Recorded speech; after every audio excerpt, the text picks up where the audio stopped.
你在哪儿？我要的东西准备好了吗？就带在我身上，放心吧。街头的暗号你还记得吗？忘不了。黑西服，花衬衣。见面第一句，我说不好意思，让你等了我4分59秒。很好，你一进门就能看见我。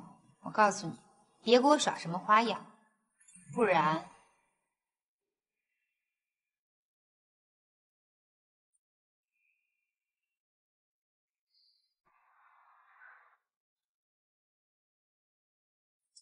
你好，杨小姐，我是袁旭，电话里咱们通过话。你，哈，没想到吧？我竟然可以这么的英俊。哦，我知道了，你一定是被我身上这种独具超然的气质给吸引住。不过没关系，我都习惯了。不过你可以放心，气质这种东西，虽然说是藏都藏不住的，但我一贯都懂得克制。放心，保证不会耽误咱们的正事。好了，有什么话就敞开心扉对我说吧。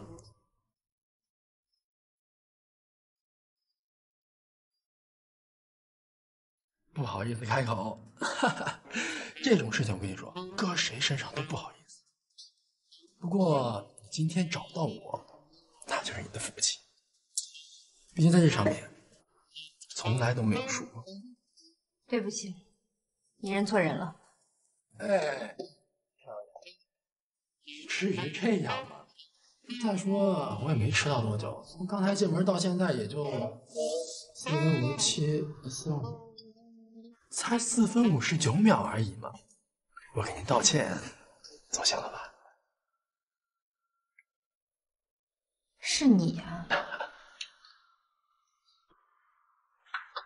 那咱们现在可以开始了吧？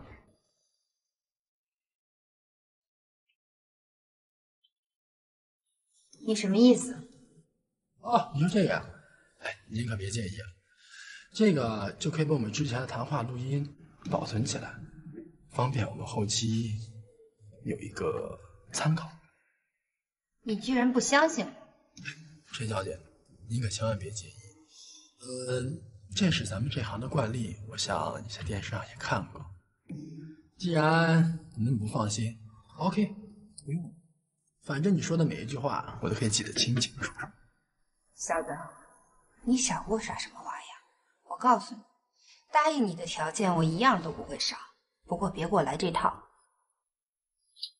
哎，我怎么感觉跟昨天电话里完全是2个人呢？哦，我明白了，你一定是在掩饰你内心的焦躁和不安。不过没关系，这方面我特别有经验。少废话，东西拿来了吗？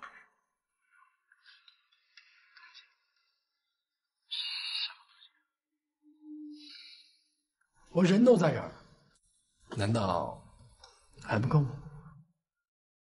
我告诉你，不要以为就你一个人可以做这个事情，大不了我换别人。哎，小姐，我错了，您消消消消，您这条新闻可是大新闻，独家新闻，咱栏目组能不能再用求告？您可千万不能给其他媒体。陈小姐，新闻媒体，你是电视台的，你。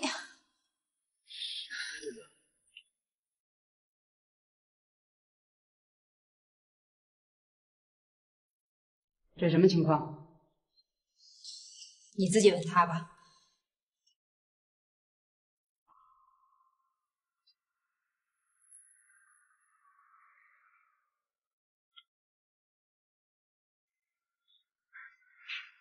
小子，别乱动！你要是敢出一声的话，老子要了你的命！走。小姐。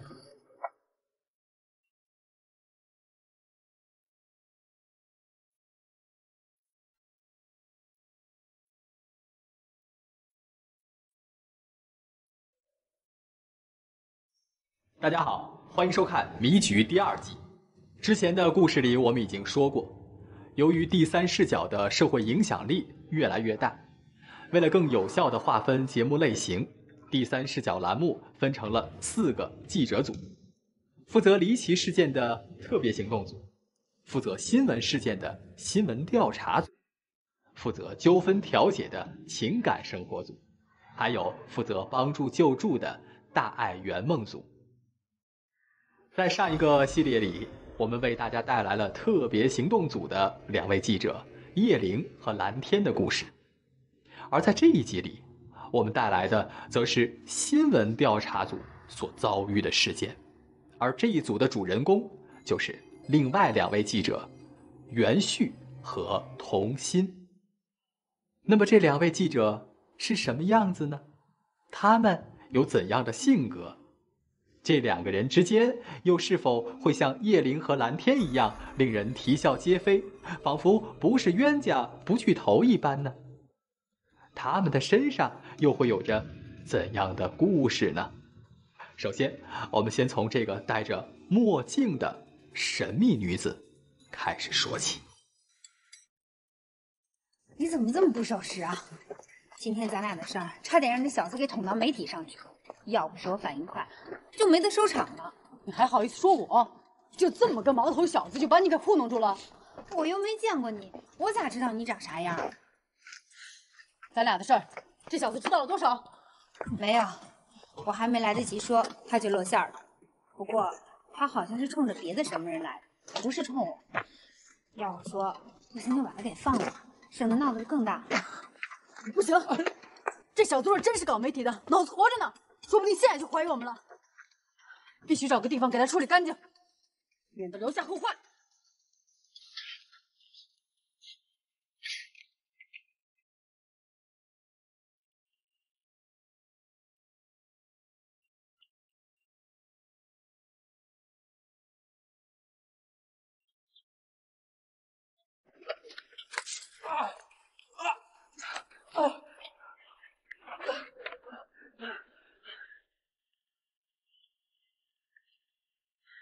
小子，我让你跑，有本事你再跑，信不信我一枪打死你？赶紧把这小子给我做了，省得一会儿把警察给招来。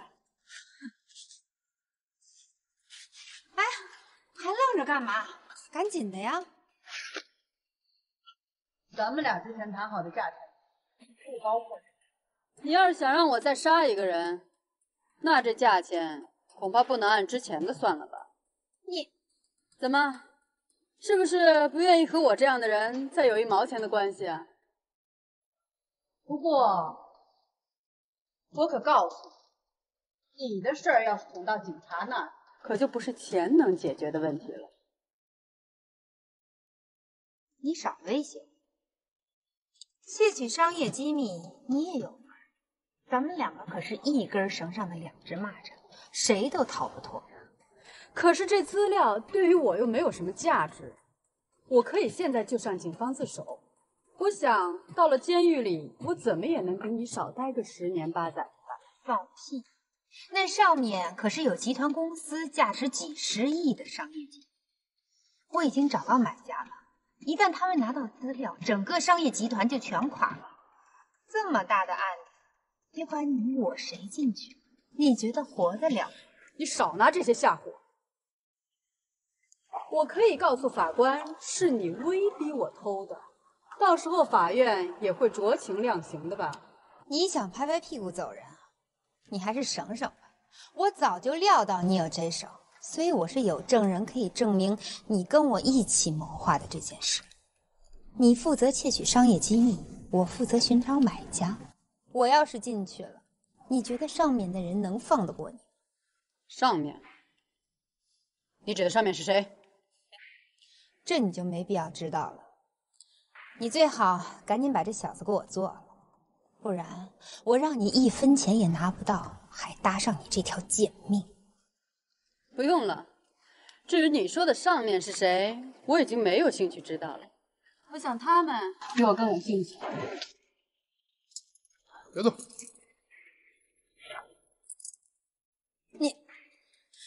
你是什么人？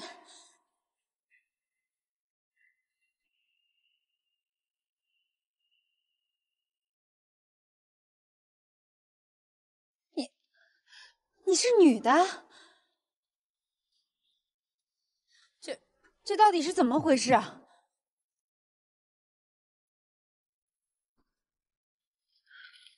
行了，别演了。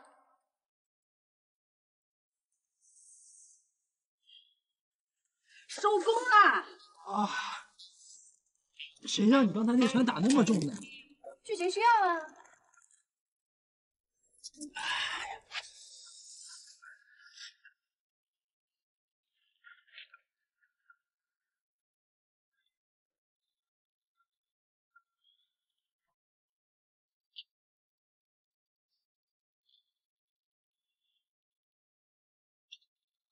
侦查同志，两种证据都在这。如果你想表彰我的话，记得我叫袁旭。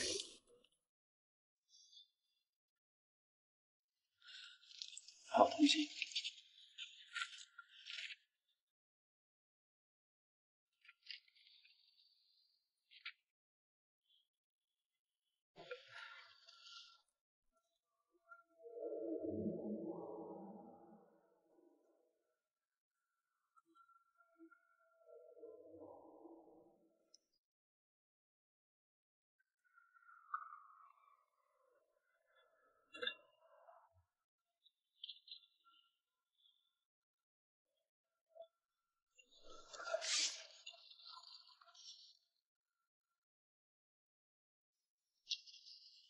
袁旭，资料哪来的？这你别管，你就说干还是不干。你要是不干呢，我找隔壁子叶婷去。你这次靠谱不靠谱？靠谱。我袁旭什么时候不靠谱啊？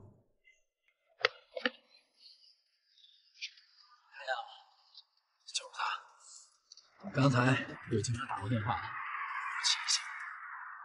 一会儿我先进去，你在这儿等我信息，一切按照计划行事，明白吗？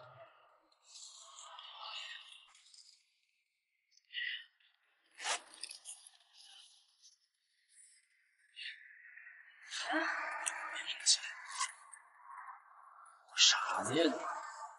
不带这个谁听不出来你是个女的？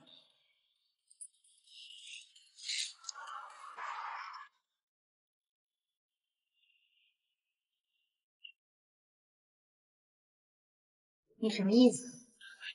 您别误会啊！我想你在电视上也看过，这是咱这一行的惯例。如果你不情愿的话，没关系，这个东西咱不用了。反正我觉得没有它，我一样可以把你的话记得清清楚楚。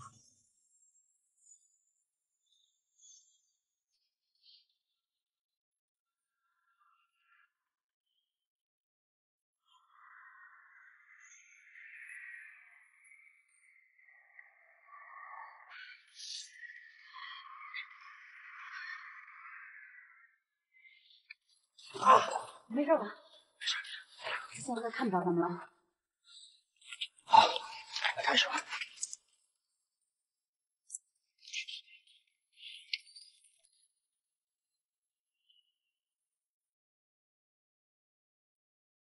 怎么样？报警了吧？报了，检查有证据。好。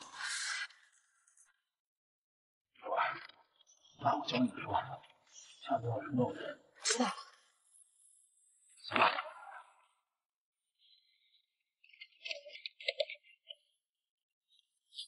哎呀！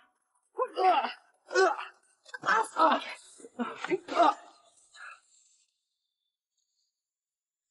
陈雪琴，某集团公司总裁助理，勾结敌对公司窃取本集团的机密文件。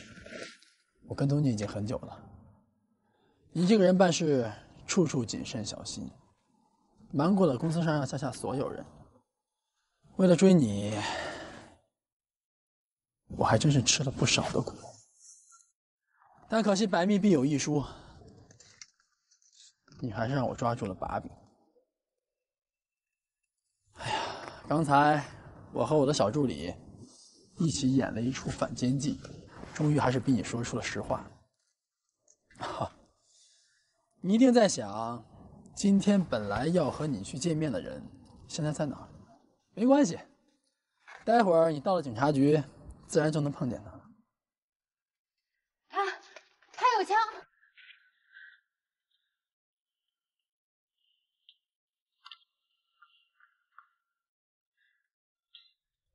开楼。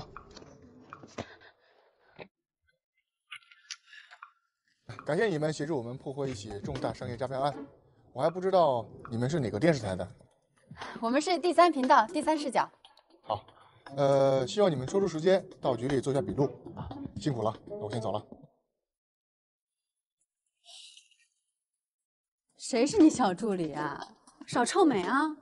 哎，你可不要用这种崇拜的眼神看我，不然我可要告你骚扰的。哦，对了，今天你整个表现还不错，算得上一个合格的助理。只不过什么？我的助理，我更希望她是一个美女。我难道不算是美女吗？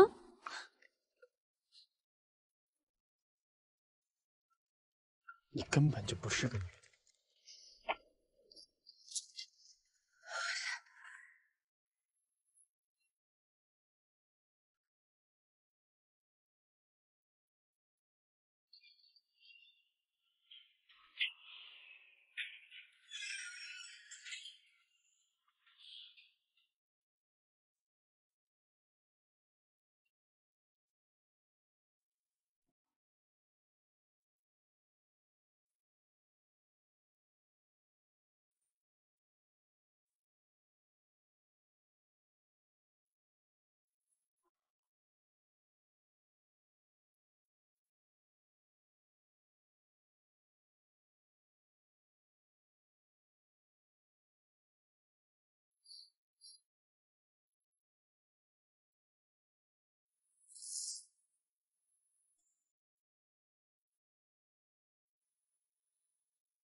此案则为了惩罚有自满情绪的主力成员。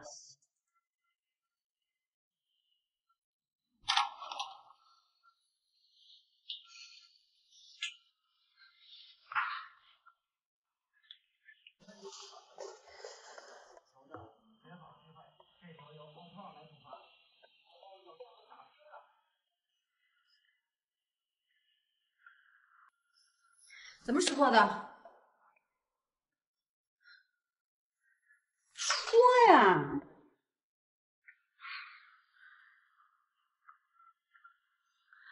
好吧，我认输，你赢了。所以呢？所以呢，这个礼拜家里的卫生还是我打扫。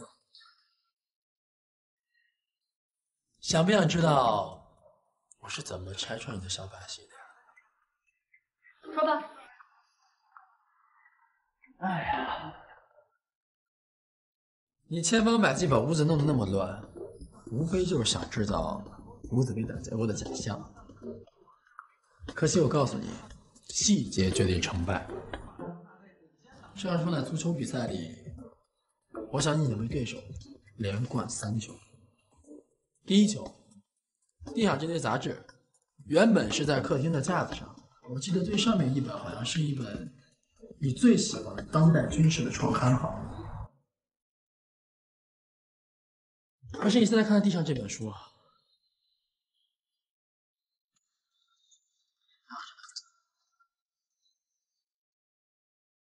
试想一下，一个最喜欢它的主人，怎么可能在恶作剧的时候搭上自己最心爱的宝贝呢？不过我有点不明白了，你说一个女孩子家怎么会喜欢军事上的事儿？看来说你是一个男人婆，真是名不虚传。那你可以的。哎，你接着说。下面是第2球，这枚扣子是我在卧室的桌子上找到的，你平时最爱穿的那件运动衫上的扣。你有一个毛病，就是每次帮我打扫卫生，总会无头无脑似的撞到桌头，而这次，你一定非常的紧张，以至于这枚扣子掉落在地上都没有发现。虽然事后呢，你换上了今天白天所穿过的那件花衬衫，可是这样想骗到我，未免太小儿科了。接下来我来给你讲讲第3球。这第3球啊，你被我气的就更加离谱了。自己去看一眼厕所的钨丝灯，灯丝都还没有完全冷掉。我敢肯定，你一定是躲在厕所的门后，听见我拿钥匙开门，然后又关上厕所的灯，倒在地上，装晕的。这样的错误都会犯，我真替你的智商感到着急。好了，0-3，连输3球，完败。还有什么话要说吗？好嘞，休息一下。哦，对了，地上这堆东西啊，什么时候收拾干净，什么时候才能睡？啊，还有，以后我要叫你小助理的时候啊，你就虚心跟我学着点儿，不然这年头带你出去做新闻，我真的不敢对咱们新闻质量做保障。哎，你走吧，明天还有别的事儿。哎，对了，你说咱们公司的小师妹是不是都特别的烦，老是让我参加什么联谊会？麻烦你替我转告他们，过分的崇拜其实也是一种骚扰。拜拜。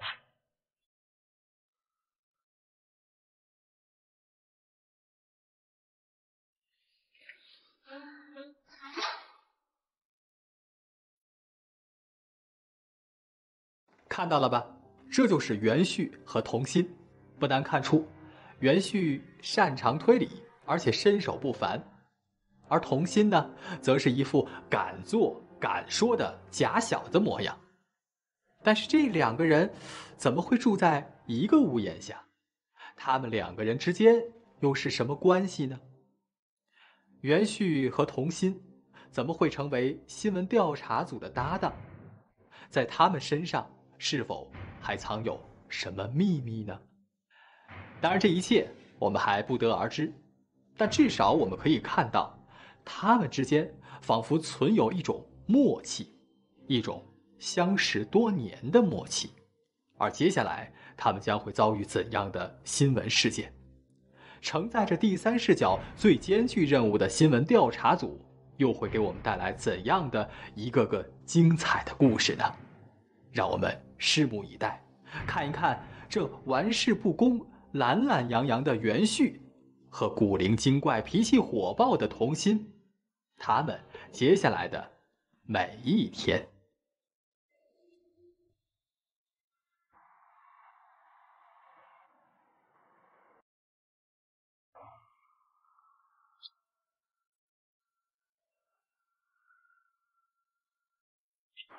敢问袁大师，咱们今天又要做什么大新闻呢？哎呦，今天你倒是挺听话的嘛。那是，我现在对您的崇拜那是如滔滔江水，连绵不绝。我真的好崇拜你哦。你知道就好。哎，你说这要是个美女崇拜我该多好啊！哎，对了，你知道不知道这间写字楼里面走出来的女人跟你有什么不同？有什么不一样的？不都是2个眼睛一个鼻子吗？这个不同就是啊，她们才是真正的你。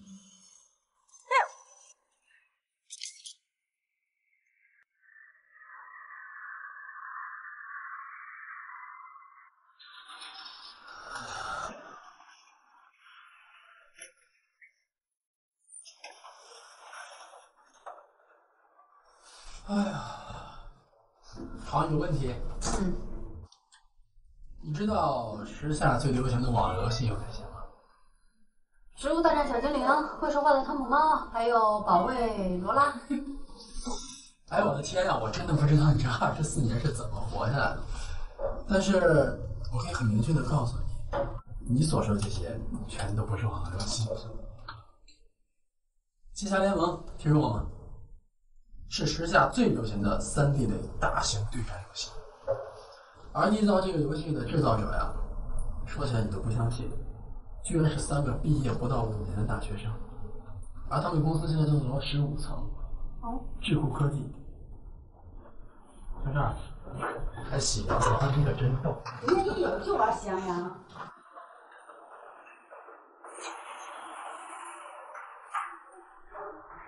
智库科技网络公司成立为5年前，公司建立之初只是一个小型的电脑维修公司，可是短短的5年内，公司已经发展成为一家基于游戏软件开发设计和衍生产品为营销的多元化电脑科技公司。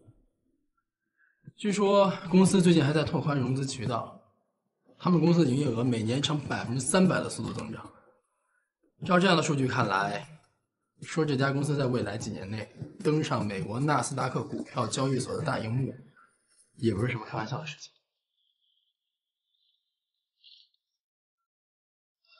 吴磊，公司的 CEO， 刚刚30岁出头就已经是各大财经专栏的热门人物。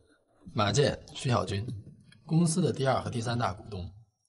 上学时期，他们3个就是学校同年级而不同专业的同学。毕业之后，一起创办这家智库科技网络公司。你一提他们仨，我倒是想起来了。之前我帮财经频道整理资料的时候，看过他们的专访。今天是智库成立5周年，我们马上要见的人就是公司的 CEO 吴磊。可是咱们栏目是新闻类，又不是财经类、科技类。智库科技马上就会有不一样的新闻。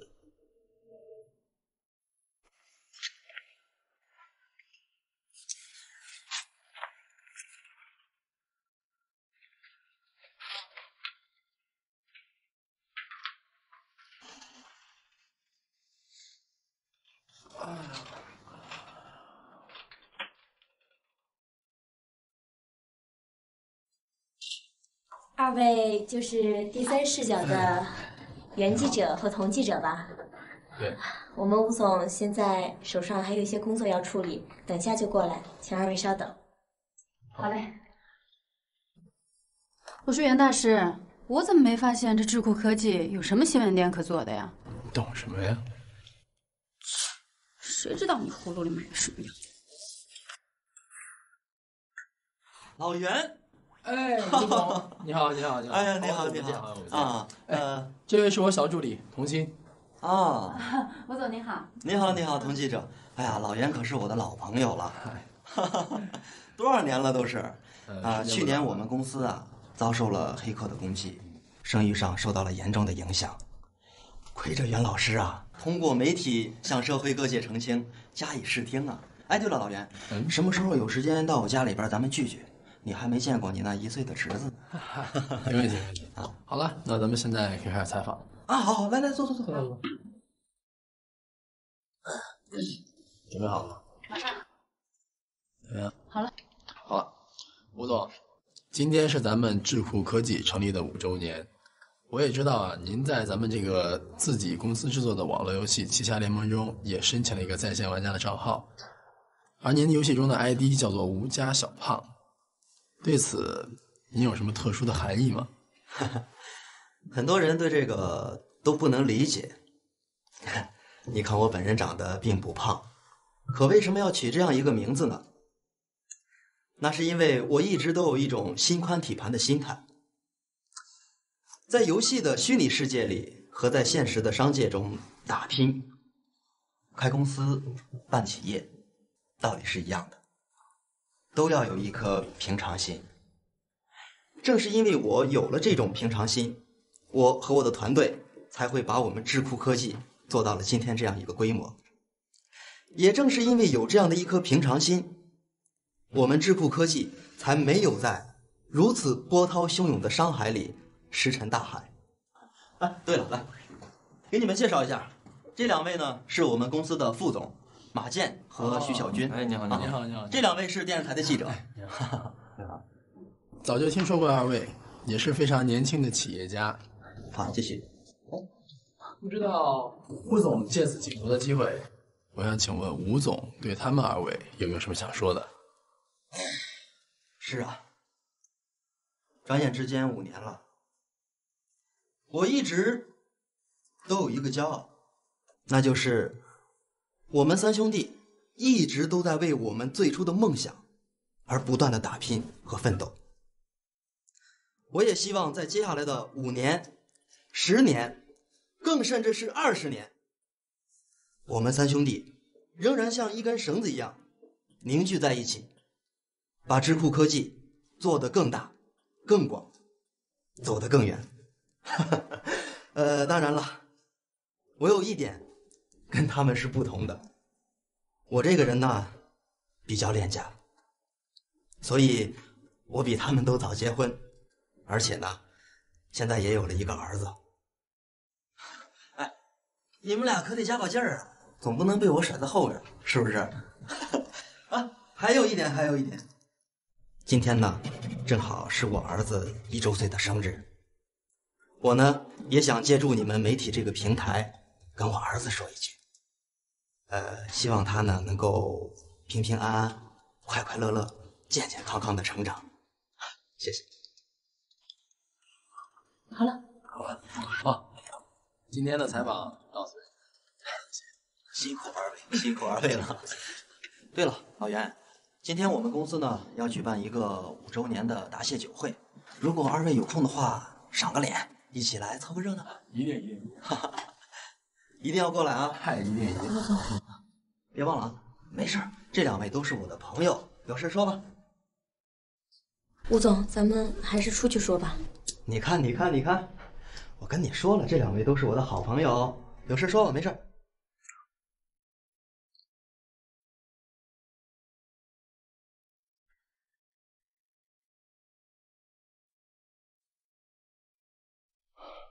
我知道了。袁老师，童记者，实在抱歉，我先失陪了，我有点事先走了。记得参加今天晚上答谢酒会，回头找机会聊啊。今天忙。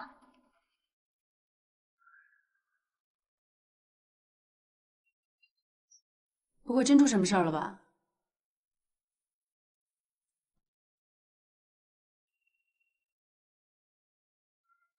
到底是怎么回事？刚刚您在接受采访的时候，太太打电话来说孩子找不着了。他们上午不是带孩子去医院检查去了吗？怎么会发生这种事儿呢？太太很着急，在电话里也没有说清楚，就说已经带人到处去找了，让你赶紧给他回个电话。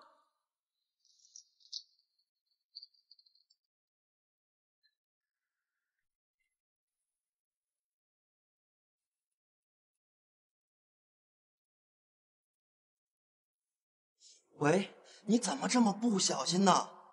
找着了没有啊？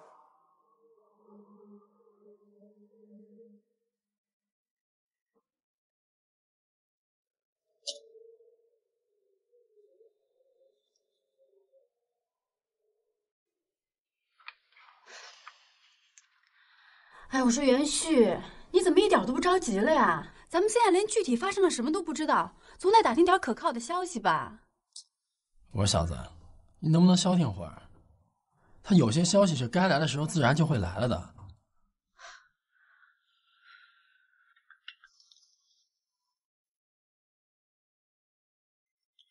这不来了吗？元旭，你和童心是不是在智库公司里？对，我们刚采访完素材，准备往台里走。刚得到的消息，有不愿意透露姓名的爆料人向台里爆料，说智库公司的 CEO 吴磊1岁大的儿子今天上午神秘失踪了，很有可能是一起有预谋的绑架案。事情发生在智库公司5周年的庆典上，绑匪多半是为了钱。消息可靠吗？很可靠。我们还不是最早拿到爆料的媒体，市里其他几家大的电视台都已经知道了。现在微博上也正在蔓延这个消息，所以我们要快。如果方便的话，上网查一下，已经有媒体爆出消息了。好，我知道了，那我先挂了。到底怎么了呀？快说呀！自己看吧。我们刚刚得到消息，我市著名企业智库科技网络公司 CEO 吴磊刚满1岁的儿子吴浩，于今日上午到医院接受身体检查的时候，突然意外失踪。目前，小吴浩的家人还没有报警，不过相信警方很快就会介入调查此事。此外，今天是智库科技网络公司创立5周年庆典的日子，在这样一个日子里，公司 CEO 儿子失踪，会不会和智库科技本身有着怎样的牵连呢？我们会继续关注事态的发展，请您锁定我们的节目。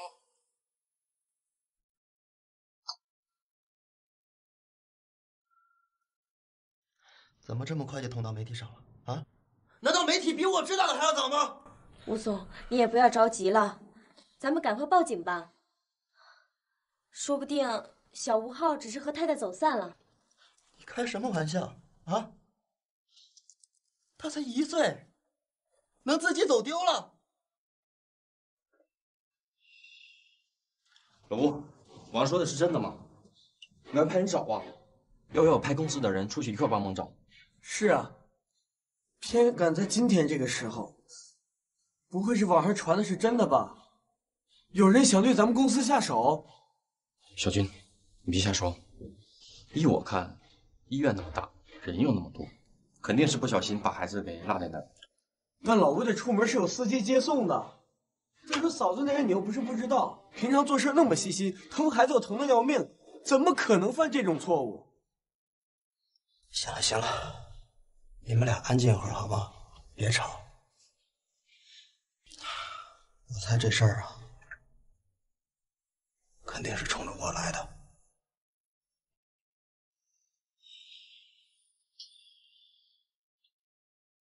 我说袁大师，咱们现在怎么办啊？依我看，以你跟吴磊的关系，咱们可以直接进去找他，说不定能拿到什么第一手的资料呢。事情不像我们想象那么简单，所以千万不能草率行动。那你的意思是？我们姑且算吴磊的儿子吴浩真的被人绑架，可是你想一想，为什么会有人第一时间把爆料通给媒体，而且时间掐得这么准，正好是卡在我们采访吴磊的同时。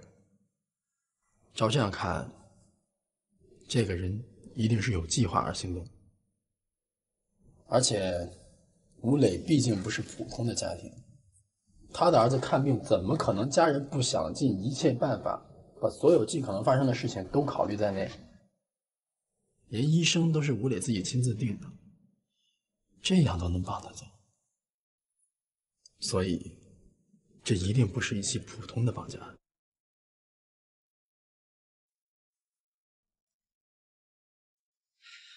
老马，小娟，你们帮我出去招待一下客人。今天晚上的答谢酒会，我可能去不了了。这次活动对我们公司意义重大，千万不要冷落了宾客。我要是没猜错的话，这个幕后主使者很快就会找过来的。我倒是想看看他究竟想干什么。如果没什么事，你们就先出去。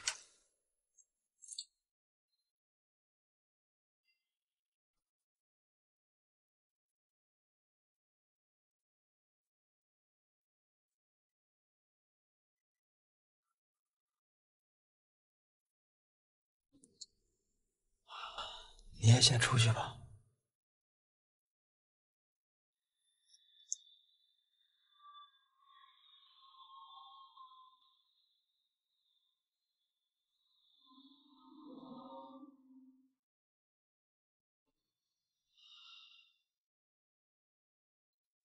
袁旭和童心正在智库科技公司采访，却得到这样一个消息：公司 CEO 吴磊刚满1岁的儿子吴浩丢了，还是跟太太在去医院检查身体的时候丢的。更奇怪的是，第3频道的总监陈明在第一时间就接到了这个消息。这事怎么看啊，都非常的奇怪。因为就像袁旭分析的那样，这被绑票人的家属刚刚才知道消息，就有人把这件事儿爆料给电视台了，这肯定是提前计划好的呀。那么这个爆料人会是谁呢？为什么要这么做？他又是怎么知道的这一切呢？还有，从这些绑架孩子的匪徒挑选的时间和地点的精确上来看，这绝对不是一般的绑架案。那么，绑匪究竟是谁？他们实施这起绑架的目的又是什么呢？让我们下集再一一破解。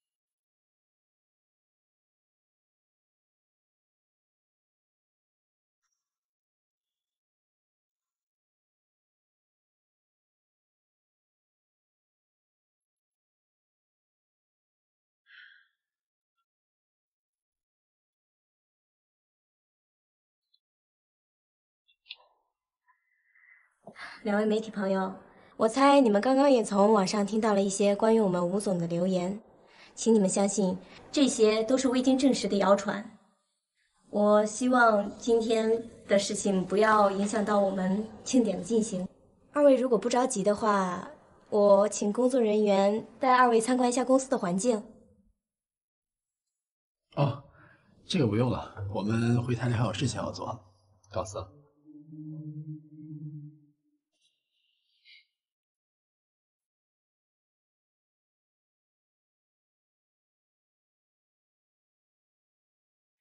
看来智库内部的几位老总刚开完会了，庆典应该还是会照常举行。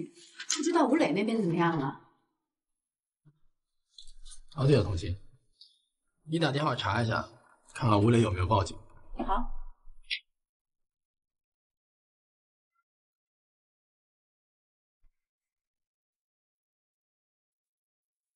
哎，江队，我是第3频道的童心，我想请您查一下，智库科技的吴磊有向警方报过警吗？好，知道了，谢谢。他还没报警。那就对了。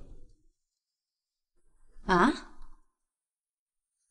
仔细想一下啊，吴磊他之所以不敢报警，因为他清楚，整件事情都是冲着他来的，任何的轻举妄动都有可能得不偿失。可是商人就是商人，考虑事情总是比我们要谨慎得多。哦，刚总监来过电话了，说台里那边已经派人去跟医院那条线了，让咱俩跟紧吴磊这边。你干嘛去？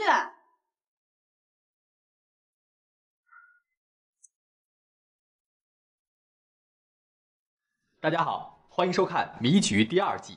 上一集说到，第三视角的记者袁旭和童心在报道一起科技新闻，前往智库科技公司采访的时候，遭遇了突发事件，公司 CEO 吴磊的儿子被绑架了。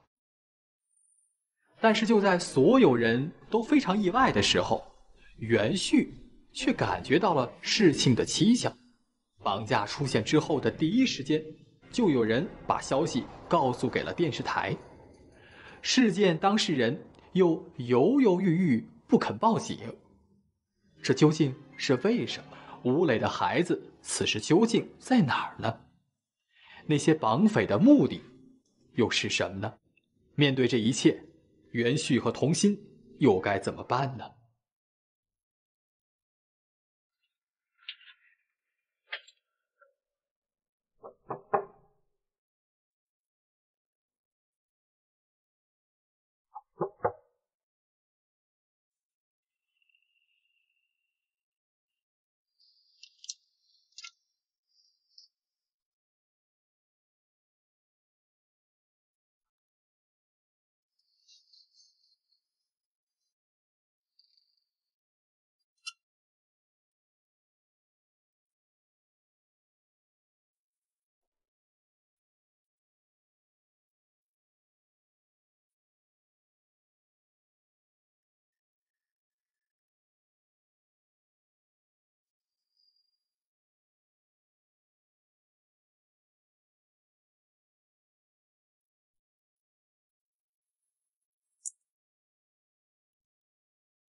没水了。谁呀？不认识。怎么那么奇怪呀？人不是咱们公司的。对啊。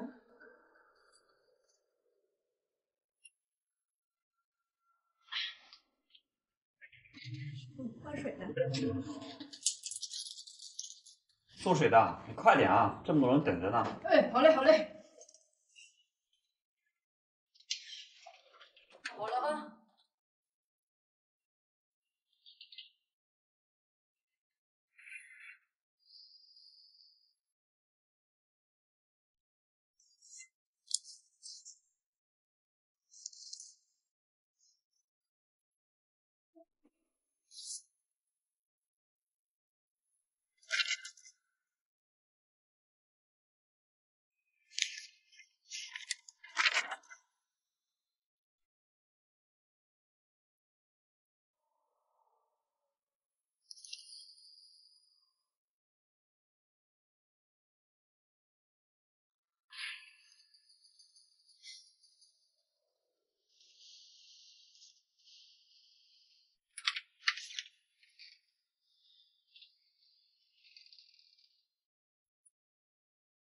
怎么样？有什么发现吗？事情没那么容易啊。你不是万能的吗？我觉得现在整件事情的突破口还是吴磊，所以咱们还是得先找到他。你怎么出这么多汗啊？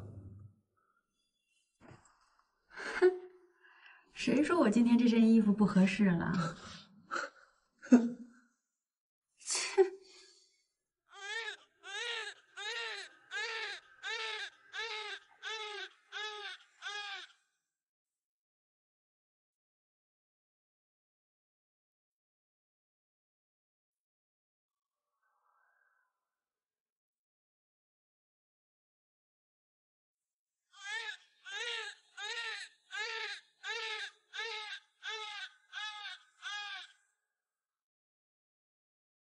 他还是不答应咱们的要求。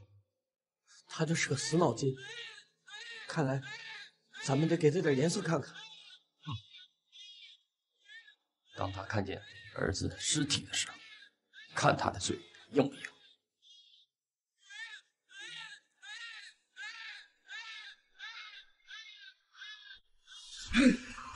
儿子，吴总，您醒了。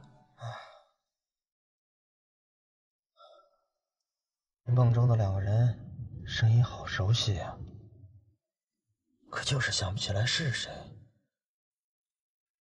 家里那边有消息了吗？吴总，咱们现在是回家吗？不，先去一个地方。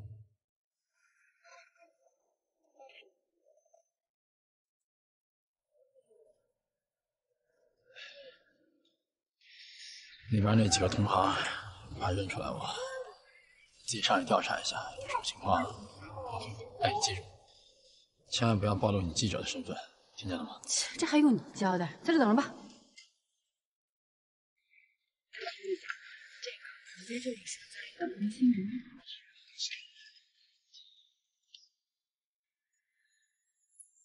都打听好了，吴磊家就住在这栋楼的16层，他现在不在家，他家人以不希望任何人打扰为由，拒绝任何媒体的采访。但是这帮人都不死心，所以就堵在他们家楼下，希望能在他回来的时候逮着他。他们这个地下停车场就没有吗？这个我都打听过了，这个小区虽然配套设施健全，但唯一的缺点就是只有路上停车场，而且离这栋楼还特别远，所以守在这儿就是找到吴磊的唯一办法。怎么着？咱们现在怎么办？总不能像他们一样守株待兔吧？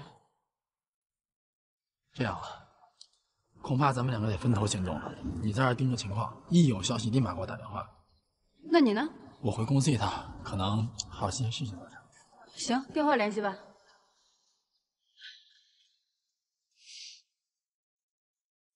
徐总，您交代我的事儿我都办完了。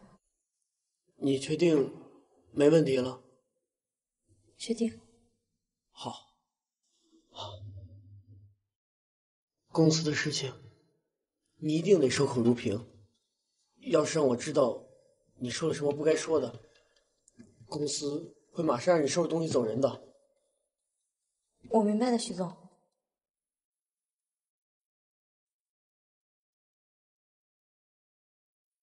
我交代你的事情，快去准备吧。好。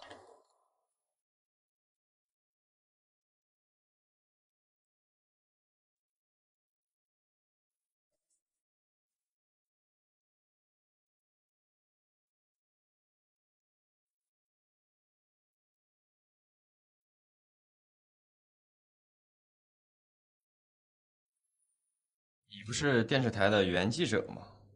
怎么还没走？我有些事情还想再采访一下吴总。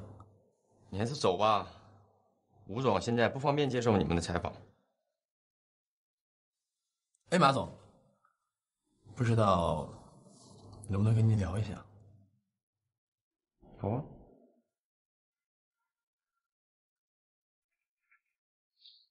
坐。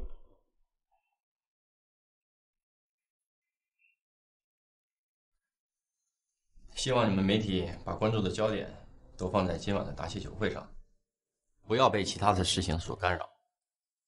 如果你有关于我们公司未来发展的问题，我倒是愿意跟你坐下来聊一聊。马总，之前有消息称贵公司将要启用新的股权改革方案，那么这样一来，包括吴总和您在内的一些高管的股份将会被稀释。请问确有此事吗？这件事我们公司一直在开会讨论，目前尚未形成一个统一的方案，各方利益都要考虑照顾到，这也是情理之中的事嘛。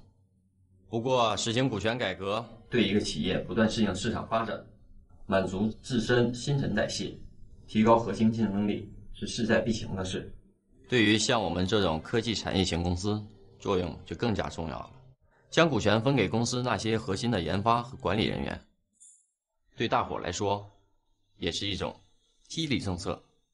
虽然目前还有一些反对的声音，不过我坚信，不管是谁，都阻挡不了一些必然该发生的事。好，谢谢您，马总，我还有事，先走了。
元旭，你快回来吧，吴磊他回家了。好，我知道了。哦，对了，童心，打电话给警局的江队长，告诉他我有封邮件转发给他了，让他看完了再说。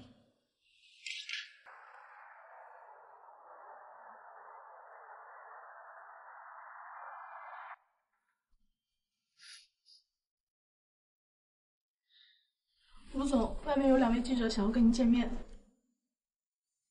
都说了，吴总现在什么人也不想见，让他们回去吧。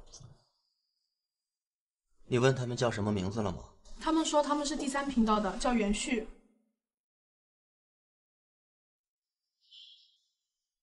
请他们进来吧。好的。2位请进吧。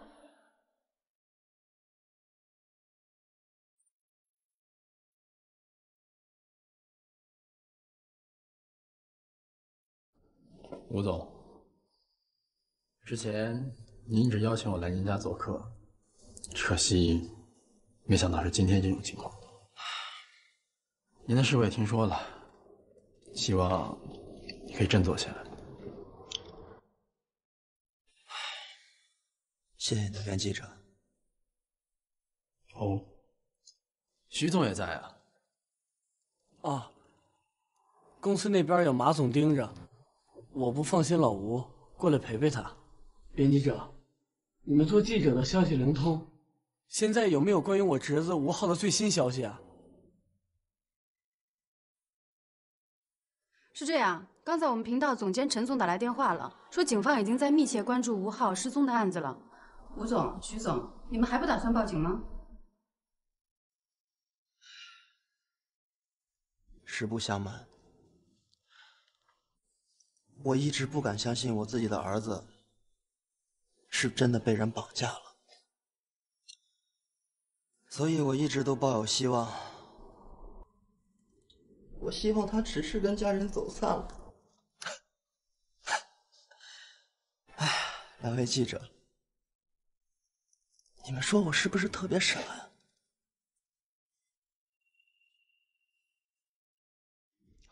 好，没问题，没问题。王司长，今晚您一定要来我们公司的答谢酒会，届时会有一些重要的事情去。好。好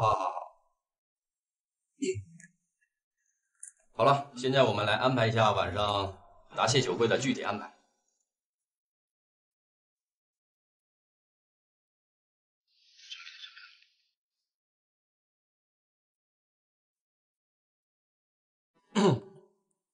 吴太太，您能不能帮我回忆一下当天上午发生的情形？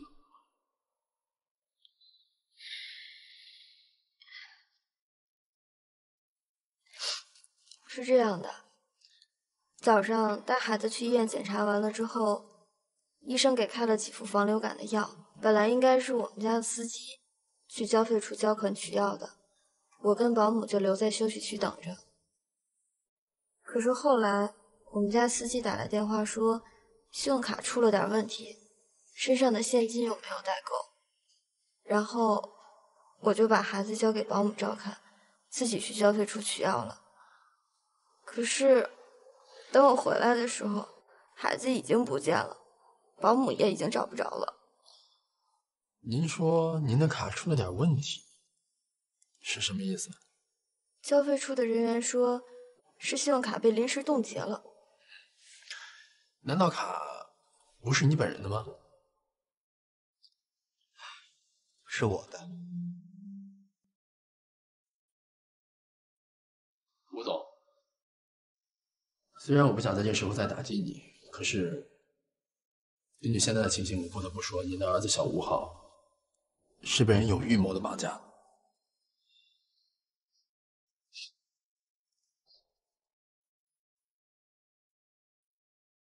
吴总，我能和您单独聊聊吗？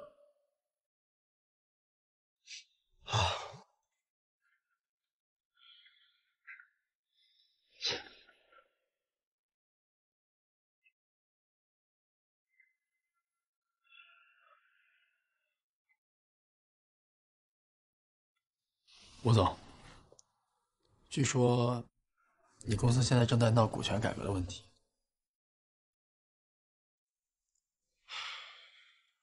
不愧是原记者，连我们公司这么内部的消息你都知道。不过我现在真没心情和你聊这个。如果没猜错的话，吴总，你也是反对者之一。没错，我们公司刚刚做出来一点业绩，急于启动股权改革，太过于冒进，一旦处理不好各方面的利益问题，恐生变故。如果这样的话，公司很有可能得不到股权改革带来的实惠，更甚至会瓦解本来一条心的管理层。就是吴总，你真的觉得你公司上下是一条心吗？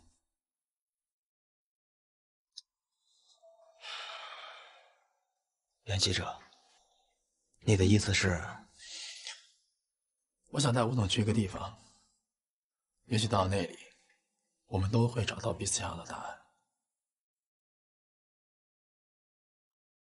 好，请。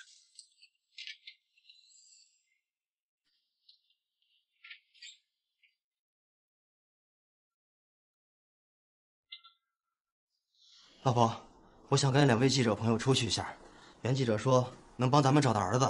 老婆，我跟你们一起去。哎呀，小军，你还是留下来吧，麻烦你帮我照顾下你嫂子，毕竟她现在情绪还不稳定，我怕。我不用小军照顾，让他跟你一起去吧，多一个人也多一份力。可是这，老吴，我觉得还是让徐总跟他们一块儿去吧，因为我知道接下来发生的事情，徐总一定会非常的感兴趣。好吧，请。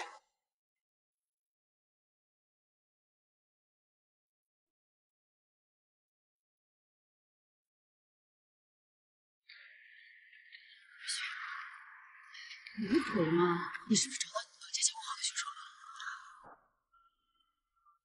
袁记者，你到底什么意思？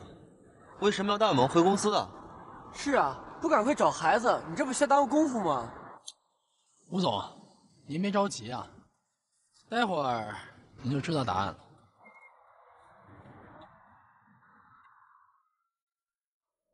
经过袁旭和童心的一番调查，似乎吴磊的儿子很快就要找到了。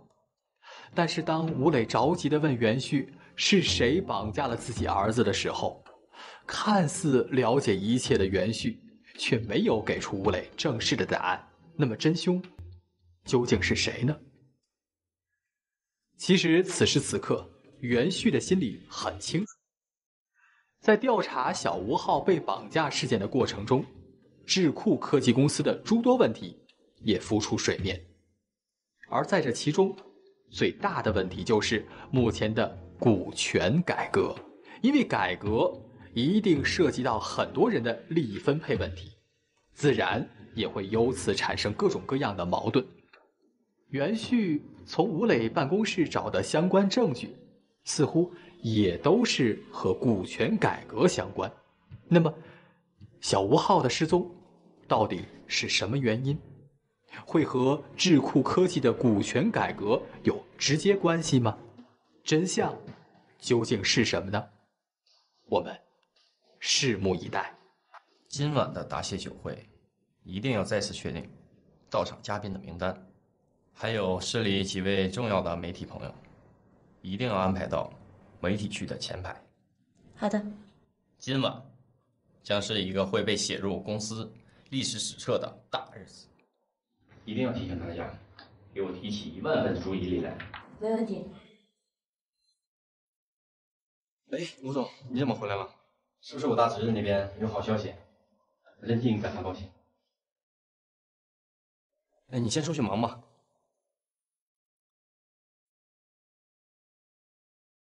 没有找到，不过是袁记者带我们过来的，他说在这儿能帮我们找到答案。嗯，你回来的正好，我给你交代一下晚上答谢酒会的准备情况。老马，我现在哪还有心情听你说这个？今天晚上的事儿，你就全负责吧。哦，好。马副总听见这句话，我想心里一定特别踏实吧。这位记者朋友，你这话什么意思？如果今天在答谢酒宴开始之前还找不到吴总的儿子，我想您马副总所说的大日子也就如期上演了吧。我不知道你在说什么。哈，马副总想让我再说的明白一点吗？那好，如果马副总不嫌烦，那我就再多说几句。哦，不对，我想过了今晚，可能我们大家都要叫您一声马总，而我身边这位吴总，可能连个副总都轮不上。徐总，我说的对吗？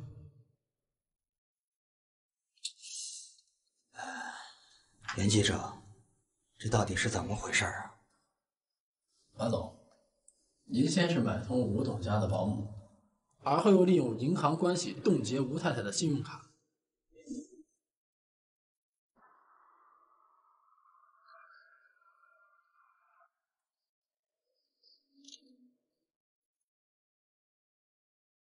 最后，只需要在公司答谢酒会开始前，逼吴总在股改协议上签字。那么，我想今天公司的答谢酒会，可能就变成您马总个人荣升的庆祝宴。老马，这些都是你干的。就算公司真的实行股权改革，按照新的改革方案，公司第一大股东依然是吴总，你凭什么怀疑我？我在吴总电脑里发现了你的公司所占股份的股权表，而后我又在最短时间内搜集了股改提案上股权受益人的详细资料，结果发现，一旦股改提案执行，你马建所管辖的人们的总股权将会超越吴总。那么到那时，一些中立的小股东都会向你靠拢，你才是公司真正的掌舵人。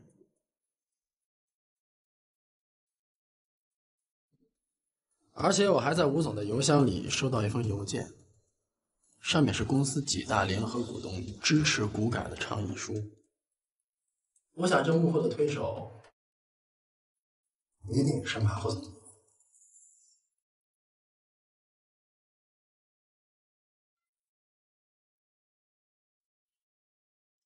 老马，袁记者说的都是真的吗？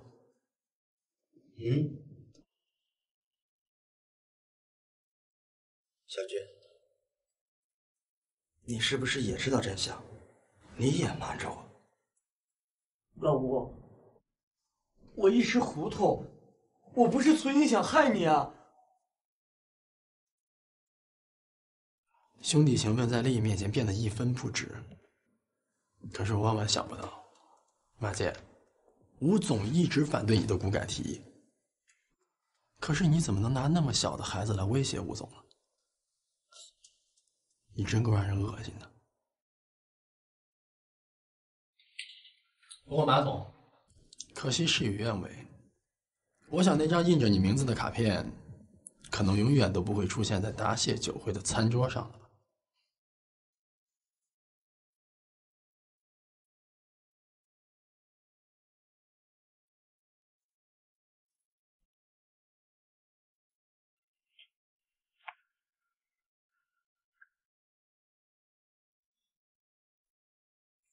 你说，现在里边会是什么情况啊？那是他们自己的家事儿，咱们就交给他们自己去处理。至于马建会得到什么样的结果，也自有警察和法官去定夺。吴磊这人我了解，我们当朋友很多年，我想这个时候他一定不希望我们去干预马建和徐小军他们之间的事情，所以咱们还是回避一下比较好。没看出来啊，你这人平时油嘴滑舌的，办起事儿来的还挺细腻的嘛。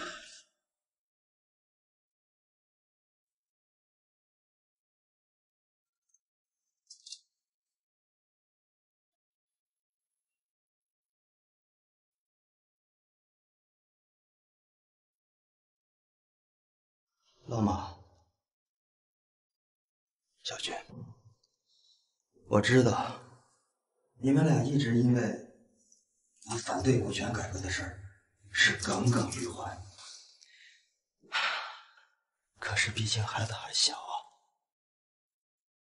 我们都是大男人，有什么事儿不能拿出来直说，有什么就不能拿到明面上来的啊？老吴。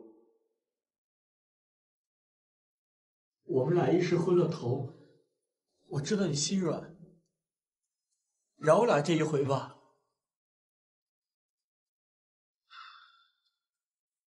小泉，我知道你为人一向老实，能做出这种事儿，肯定是受了人的怂恿。我不怪你了，不过你也得接受公司对你的处分。我甘愿受罚。老吴，老马也是一时昏了头，看在这么多年交情上，别下狠手了。行了，小军，甭跟他求什么情了。男子汉大丈夫，我敢做就敢当。吴磊，既然你知道事情的真相了，有什么招尽管使吧。我知道牢狱之灾，戎马剑在所难免，但是我告诉你，我的股份你休想动。老马，事情都到了这步田地了，你怎么还记着自己那点利益啊？你就没把我当兄弟吗？兄弟，你还好意思说出口？你拿公司上上下下的人当我兄弟吗？你明知道公司股权管理有很多问题存在，你还一意孤行的反对股权改革，你不就是担心一旦改革，你那点股份会被稀释吗？你还好意思把兄弟二字挂在嘴边？别说了，老马，老吴，他知道错了。你不会是真的想下狠手吧？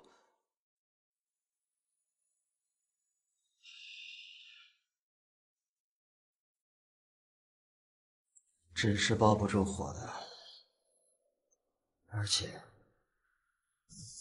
这件事情，公司的股东们也都知道了，外界的媒体瞒也瞒不住了。现在处理马建的事儿，我自己一个人说不算了。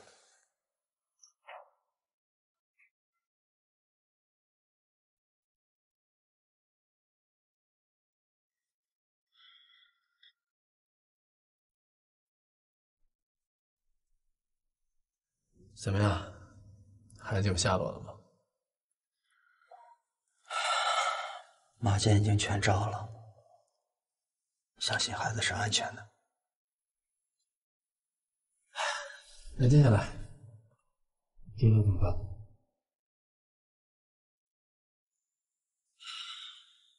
交给警察去处理吧。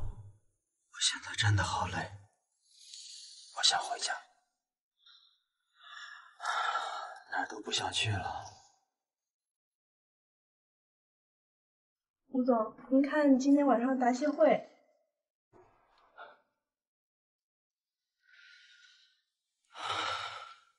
取消了吧。跟所有的嘉宾和媒体们说，事后我会亲自向他们道歉，并解释清楚。酒会择期再办吧。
怎么样？他情绪好点了吗？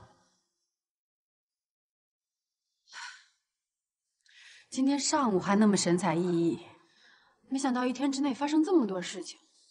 最好的朋友、生意合作伙伴，说翻脸就翻脸，真搞不懂他们这些商人。不过吴磊也真不容易，根本没有人理解他坚持不草率推行股权改革的决定。他每天一觉醒来就得面对各种各样难缠的问题，还得权衡利弊。你说他活得多累呀！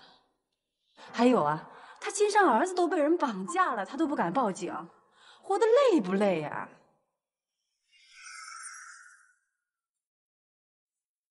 你刚才说什么？我说他活得很累啊。前面那句。前面那句。哦，我说他亲生儿子都被人绑架了，他都不敢报警。这也不是你说的吗？商人比常人要谨慎啊。哎，你又干嘛去啊？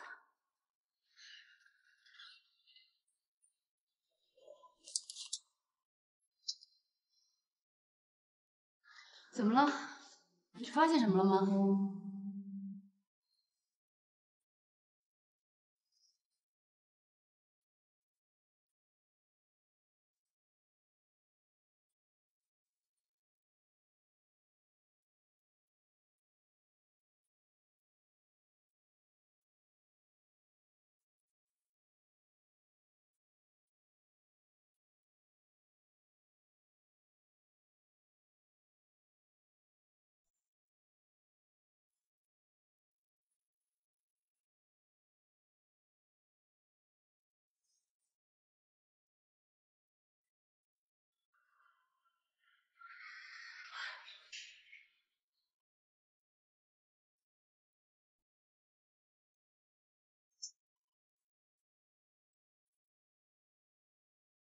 两位记者，你们还有什么事儿吗？吴太太，我还有些事情想跟您先生说说，希望可以再见见他。他已经睡了，而且他现在很累，精神也不是很好，希望你们不要再打扰他了。如果有什么事儿的话，你们明天再来吧。吴太太，您的儿子小吴浩至今还下落不明，如果吴先生不配合的话，恐怕只是在无故的浪费时间。我想，您也不愿意您的孩子在坏人手上多待哪怕1分钟吧？我先生不在家。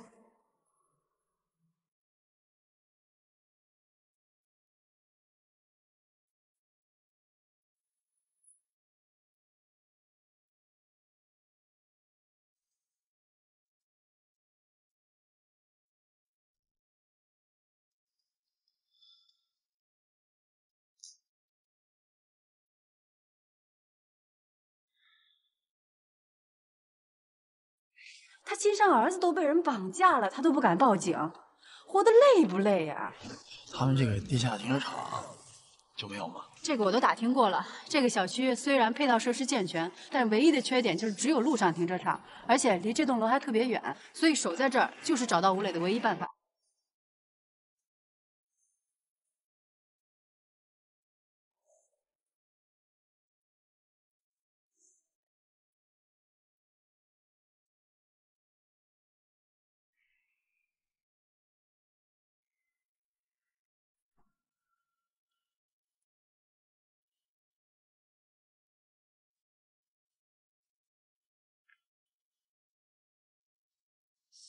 不烫啊！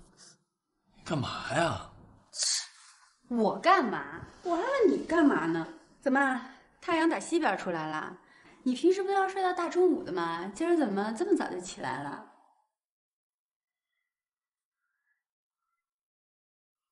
你不会是一夜没睡吧？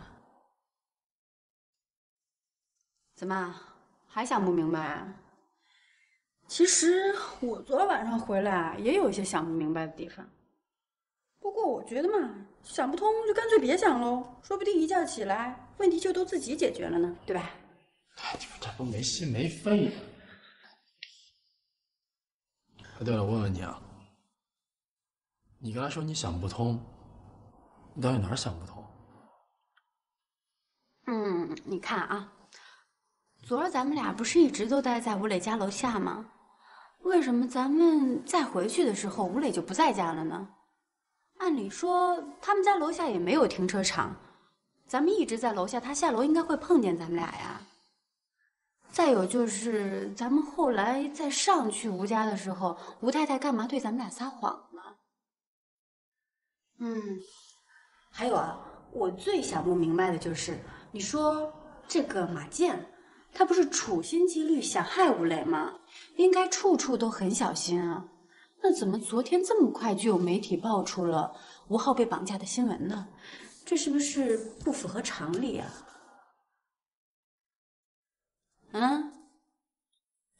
我知道了，赶紧收拾一下，跟我出去一趟。干嘛去啊？快点收拾吧。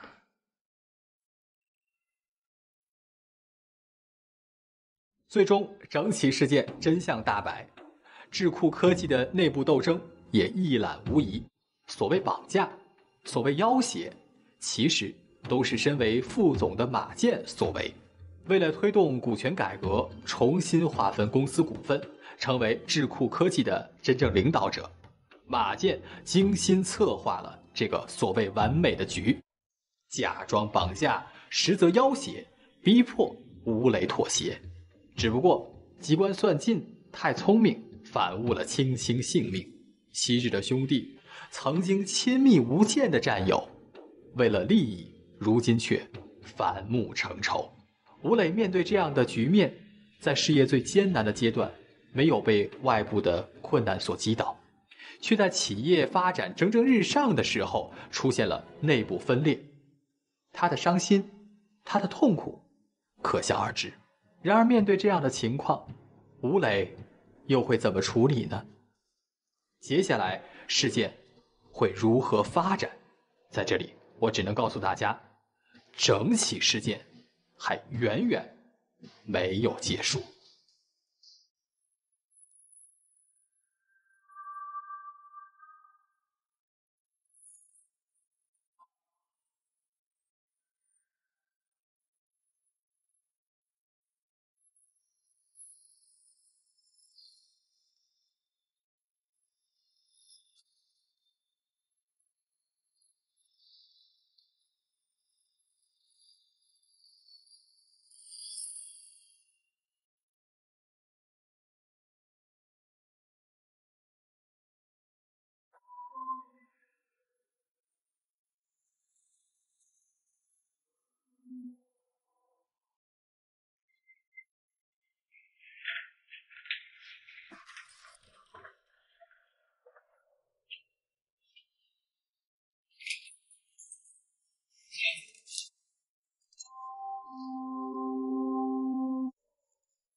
徐总，咱们又见面。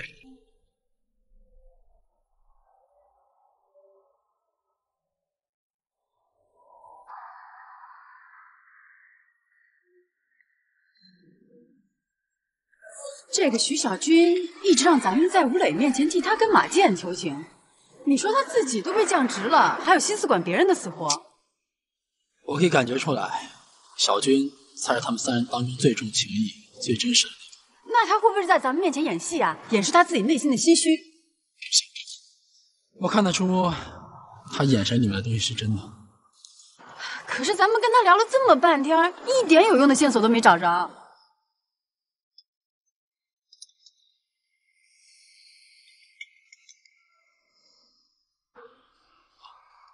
你好，江队。好的，我知道了。那还有一件事，我想麻烦江队您帮我查一下。好的，电话联系。有新情况了？吴磊已经正式报案了。这就对了嘛，像孩子失踪这种事儿，就应该向警方报警。事情现在看来，跟我想的一样。啊？放心，你现在马上去警局，找江队帮我拿一份我需要的资料回来。我再去找一下徐小军。你有谱了？先别问。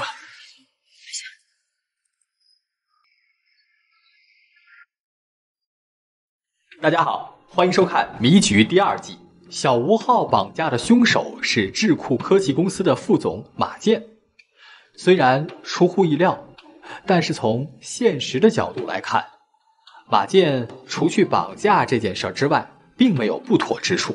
因为企业到了一定的发展阶段，必然要调整收入分配，否则肯定会对公司的运营产生诸多阻碍。但是面对吴磊的反对，马建的行为却太不理智了。同为公司创始人和曾经的好兄弟，怎么能够用绑架人家孩子来作为利益交换的条件呢？即使这个罪恶的计划得逞了，他的内心就能平静吗？而且正当的竞争手段有很多，干嘛非要选择这样一种丧心病狂的方式呢？袁旭和童心在思考着一系列问题的时候，也渐渐地发现了诸多有悖常理的地方。那么真相究竟如何？徐小军到底还知道什么？吴磊的身上是否隐藏着不一样的隐情？小吴昊被绑架事件还会牵扯出哪些不为人知的真相呢？吴总，公司的几大股东刚刚开完了电话会议，对公司高层发生的事儿深表遗憾，而且也对马建的处理情况非常的关注。我们人事部这边还是想请您来拿主意。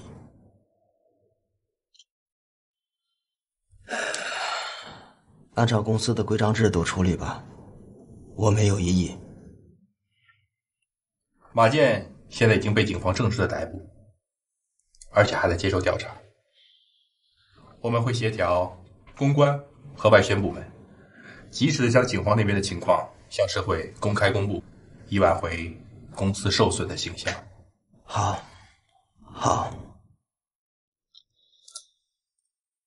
我最近比较累，想好好休息几天。在我不在的时候，大家要齐心协力把公司上下的事情打点好，不要受到马建这件事情的影响。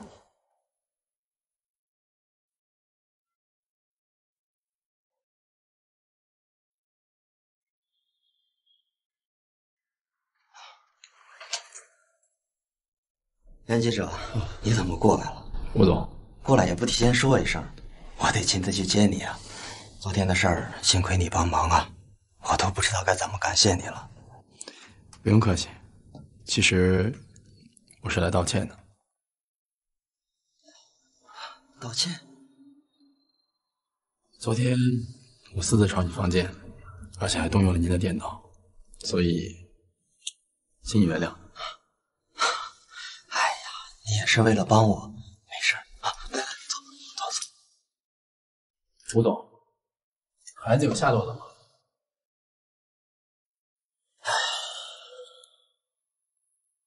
吴总，您看上去好像非常疲惫，要不然我先送您回去吧。不用了，怎么能再麻烦你呢？没关系，正好我也想到您家里再采访一些素材，你明白？我们的台里也有任务。那好吧。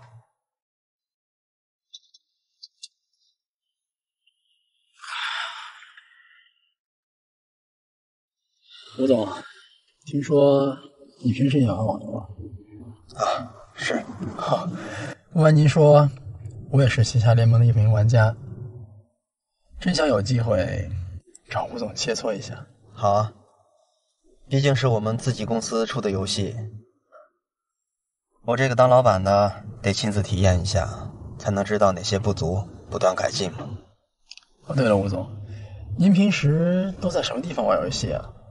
我可听您公司的员工说，您上班时候是不玩游戏的。有时候在家里玩，有时候去……怎么？没什么，我是说有时候会去我念的那所大学旁边的网吧。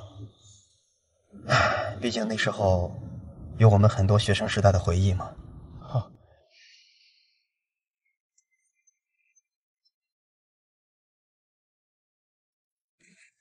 哎，江队让我转告你，你的猜测是对的。好的，我知道了。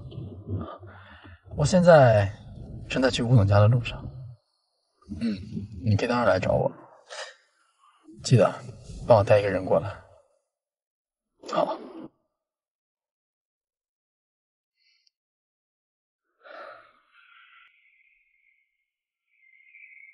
袁记者，请坐。好，随意啊。哎，不客气。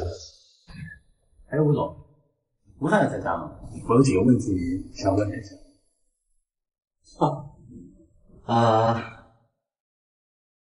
他最近心情不好，我让他回娘家待几天。好，袁记者，有什么事儿吗？没事。我刚才约了徐总过来，想要跟你们两个做一个简单的采访。他也过来？你刚才怎么没说呀？是有什么不妥吗？那倒没什么。还是你害怕徐总说错什么话，被我说中了？袁记者，你的话我没明白什么意思。好，既然这样，那就等小军来了，咱们一起说。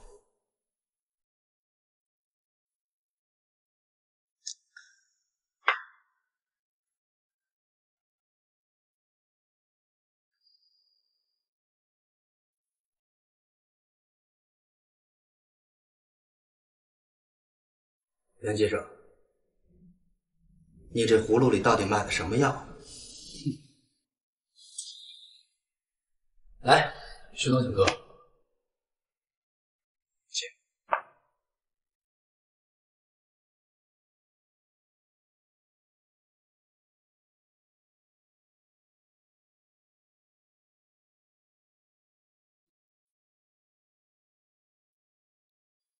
吴总，这出戏咱们还有必要演下去吗？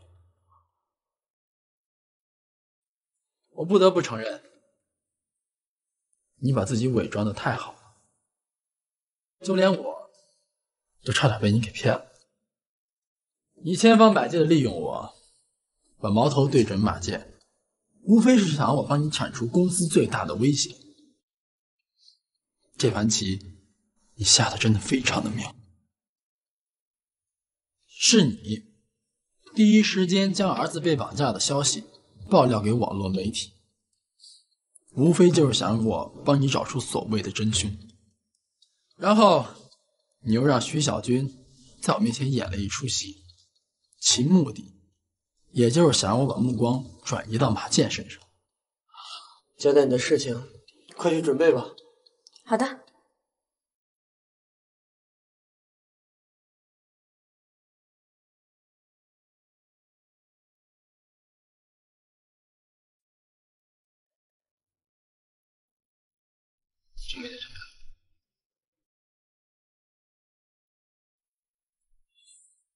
不过更高明的是，昨天上午你离开公司后并没有直接回家，我当时还很纳闷你去了哪里。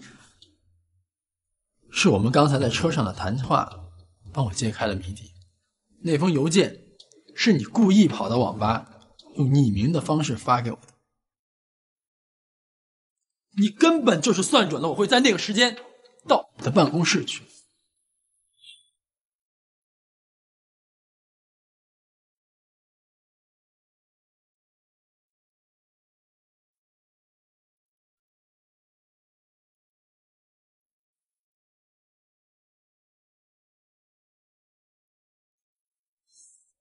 我请警局的江警官帮我核实了一下那个 IP 地址，结果发现和你在奇侠联盟账号所登录的 IP 地址是完全一致的，就是你经常去的那家网吧。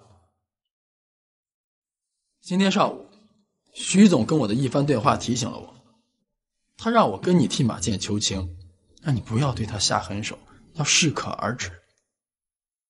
我从中悟出了一些意思，徐总是在暗示我，其实整件事情背后的那个主使就是你。不过我有一点特别不明白，那就是自己的儿子被绑架了，而且绑匪并没有提出什么威胁性的要求。而身为孩子的父亲，怎么会选择不报警？答案现在看起来就再简单不过了，因为绑架儿子真正的凶手就是你，孩子的亲生父亲吴磊。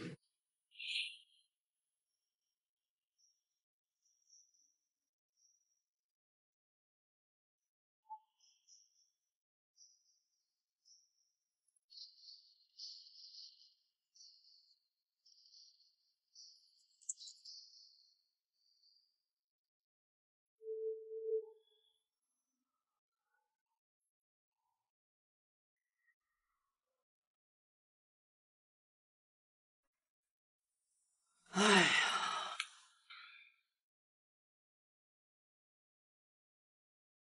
袁记者分析的可真透彻。没错，是我干。半个月之前，我就知道马健那小子暗中公司的股东们搞什么股权改革，我知道他是觊觎我的位子，没错吧？一旦股改，我的股权不仅被稀释，就连我在公司的地位也会被动摇。所以我跟马健只有一个人可以赢。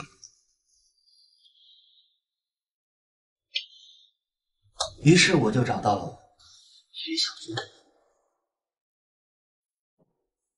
我让他主动向马健示好。接下来，徐小军就成了我在马健那边安插的内应。我绑架儿子这出苦肉计，也是小军帮我完成的。他用了狸猫换太子，蒙骗了马健。马健他就不好好想想，他凭什么本事敢动我的儿子？你胡说！我们之前说好的，我帮你是为了警告一下马健。谁知道事情到了后面，你居然对马健动真格的，你这是借刀杀人！小军，我是被逼的，是他马健逼我的。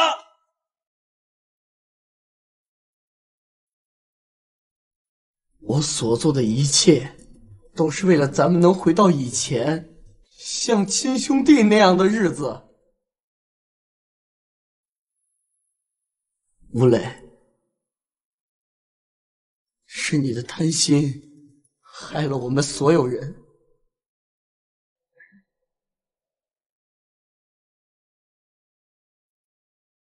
现在看来，今后你们三个就只能在法庭上见了。我绑架的是自己的儿子，我犯什么罪？我犯什么罪？老吴啊，老吴，我不得不说你在 IT 上是个高手，可在法律面前，你真的只是个初学者。你的行为已经构成了诬陷罪。啊，这个点儿了已经。我相信警车已经在你家楼下等了很久，我就不亲自送你下去。哦，对了，记得我们的约定，等你出来以后，一起玩一盘网络游戏。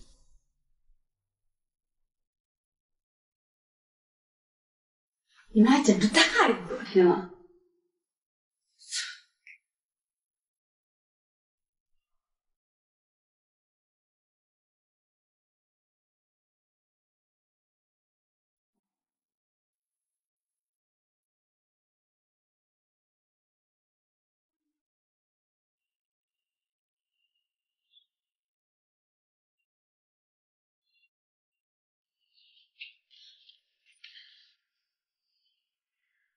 怎么样？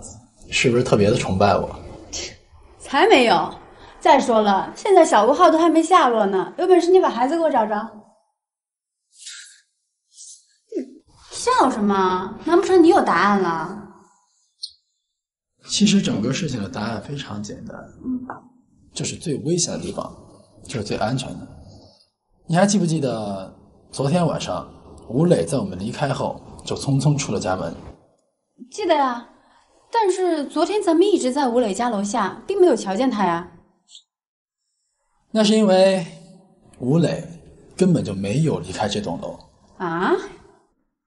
那他上哪儿去了？楼顶啊！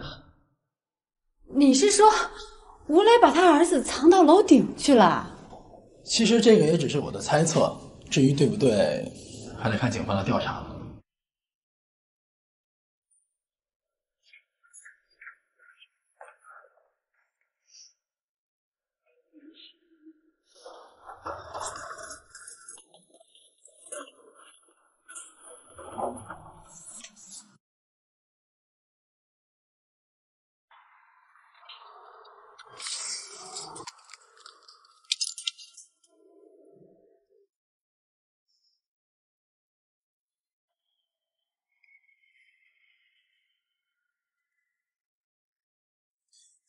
我说袁大师，你怎么了？没事，你们去，我到楼下等你们。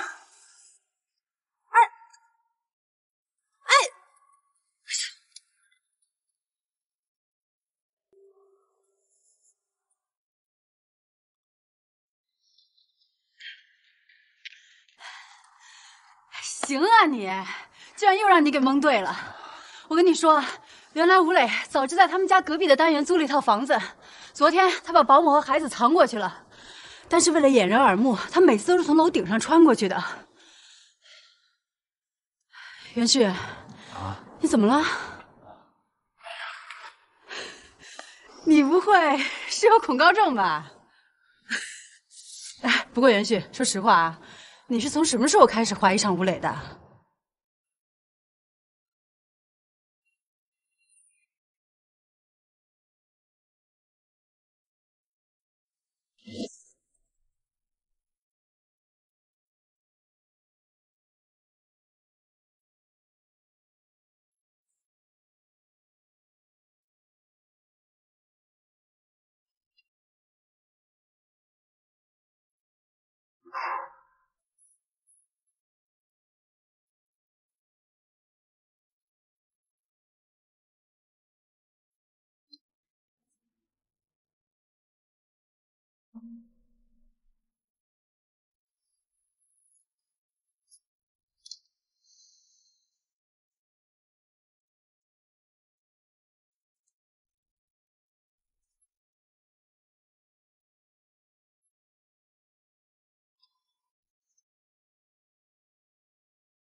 至此，小吴昊绑架事件的全部真相，在袁旭和童心的努力下，彻彻底底的真相大白。吴磊为了自己的地位和权力，不仅利用了马建，还利用了徐小军。更令人意想不到的是，绑架事件幕后的指使者，居然就是小吴昊的亲生父亲吴磊。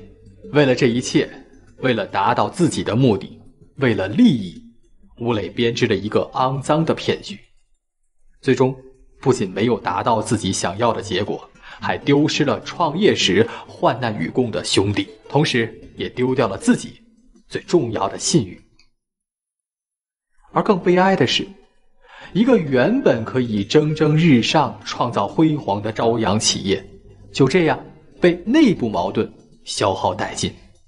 但是我们在唏嘘感慨的同时，却忘记了最初的承诺，那就是信任、平和。千万不要让贪婪战胜友谊。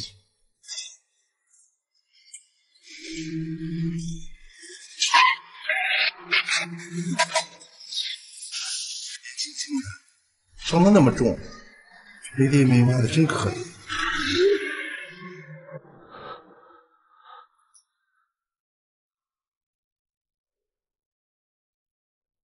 允许，又想起小时候事情了。看来这些年你的情况没有丝毫的转变。嘉伟，我这样的情况算是有心理疾病吗？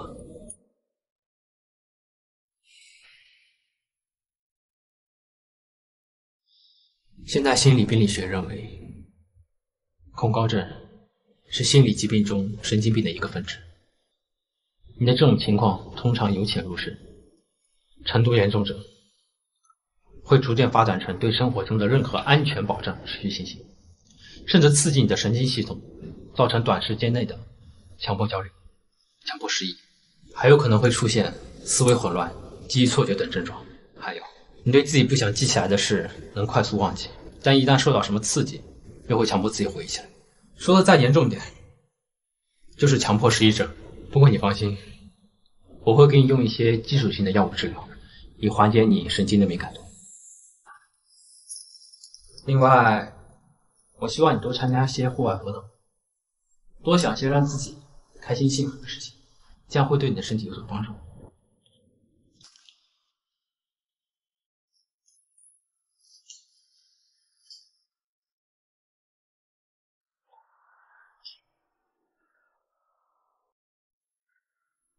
嘉伟，不知道什么时候我们家这卧室门上都长出了一只耳朵来。嘿，嘉伟哥，你晚上想吃什么？我给你去买。啊，就不麻烦了。我晚上有病人要看，所以就不留下来吃饭了。哎，嘉伟哥，你人长得这么帅，肯定有不少女患者挤破头想挂你的号吧？我可比不上你们袁大师。记得当时在国外念书的时候，很多漂亮的女生都拜倒在袁旭面前，我可是心里不一。袁旭，没想到啊，你跟嘉伟哥还是一个学校出来的呀！哎呀，这一个学校出来的人，差距还挺大呀。红姐，我知道你想崇拜我，又总结不出来什么实质性的语言，我不怪你啊。行了，你俩就别掐了。红熙，虽然我和袁旭呢都在同一所大学留学，但是我们所学专业不同。我学的是心理学，他念的是新闻专业，而且很巧，我们那所大学是以新闻专业出名的。你也知道，袁旭的个性比我开放的，所以那时候很多好的姑娘自然先不会到我这。嘉伟，你说这话怎么你也想藏着话想骂我？我可不敢。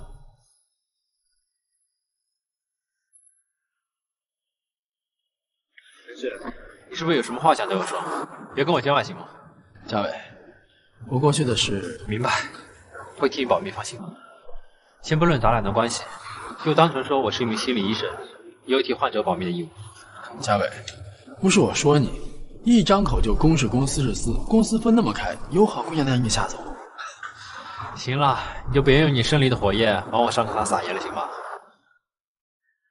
行了，不跟你说了，你也别送我了。赶快上去陪大妹吧。对了，君主同意的话，你答应过他的。他可在天上什么也看得见。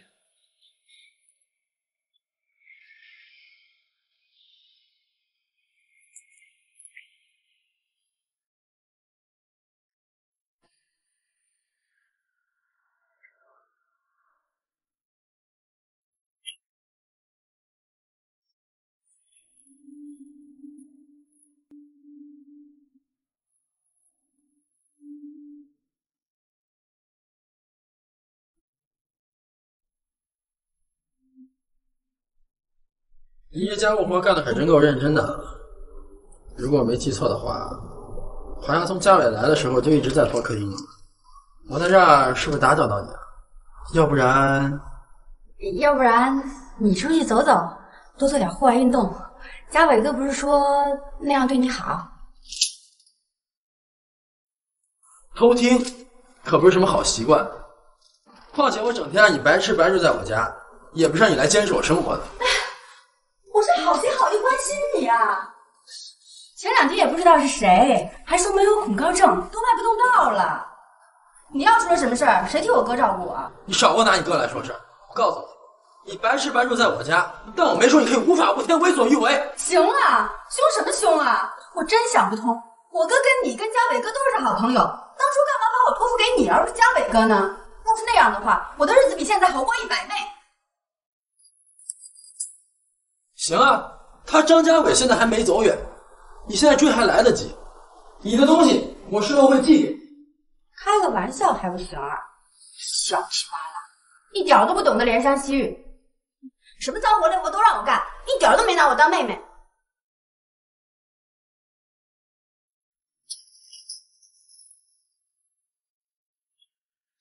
这长得漂亮的人，我才叫她妹妹；像你这种长得丑的，顶多称之为内女的。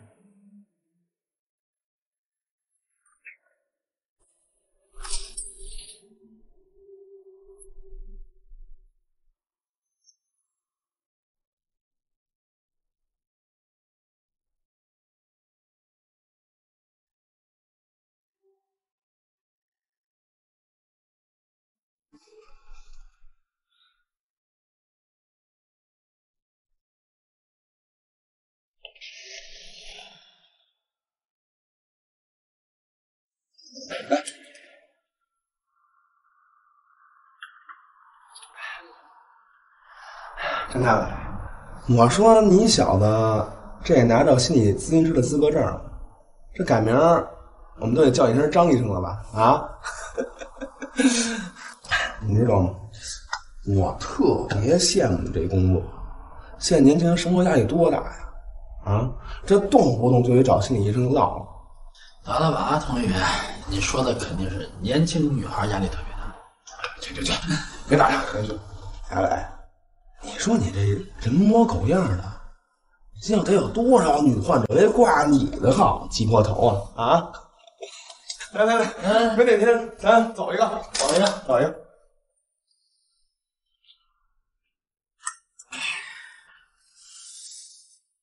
同学，咱家伟最不懂的就是幽默，你知道吗？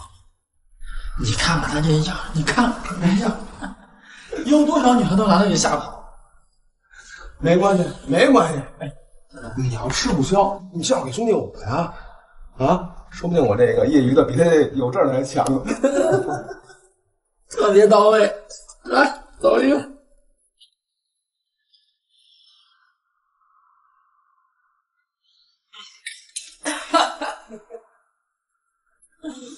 哎，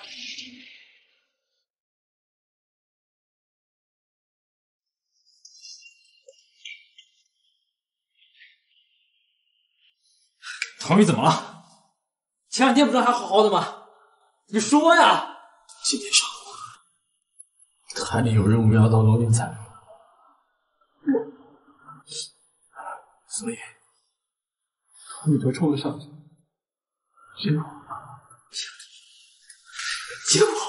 结果怎么了？结果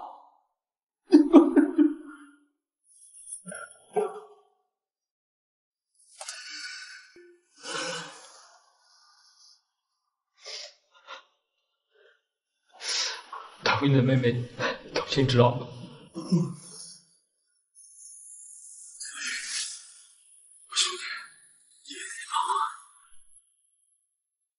你也得帮我把一口气。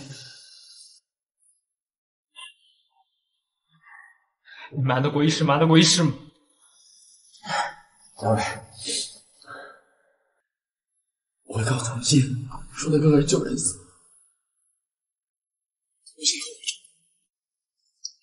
以后我照顾，你帮我。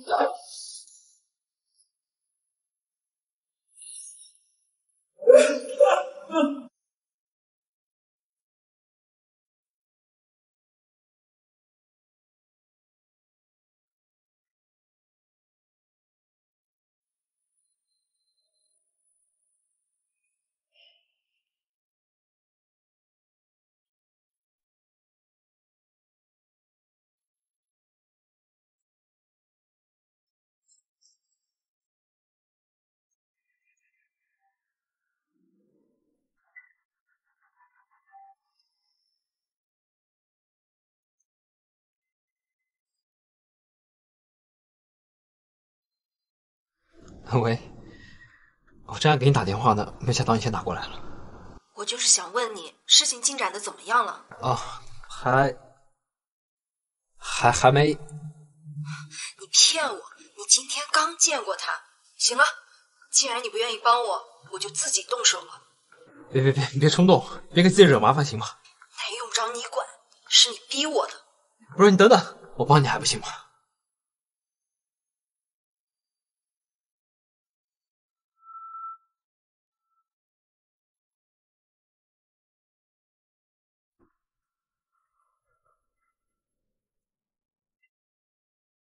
不会轻点儿？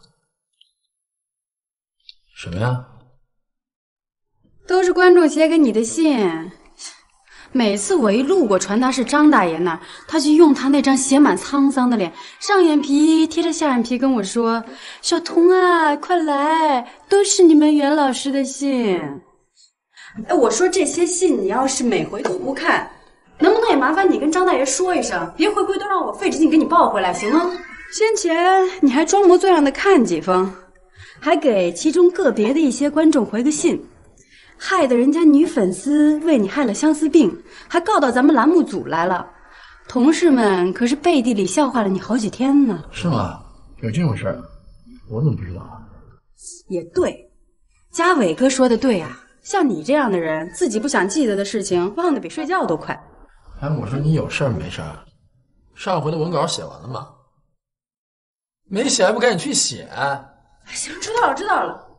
哎，我说，这么多信都要扔了，好可惜哦，不知道要伤多少女粉丝的心。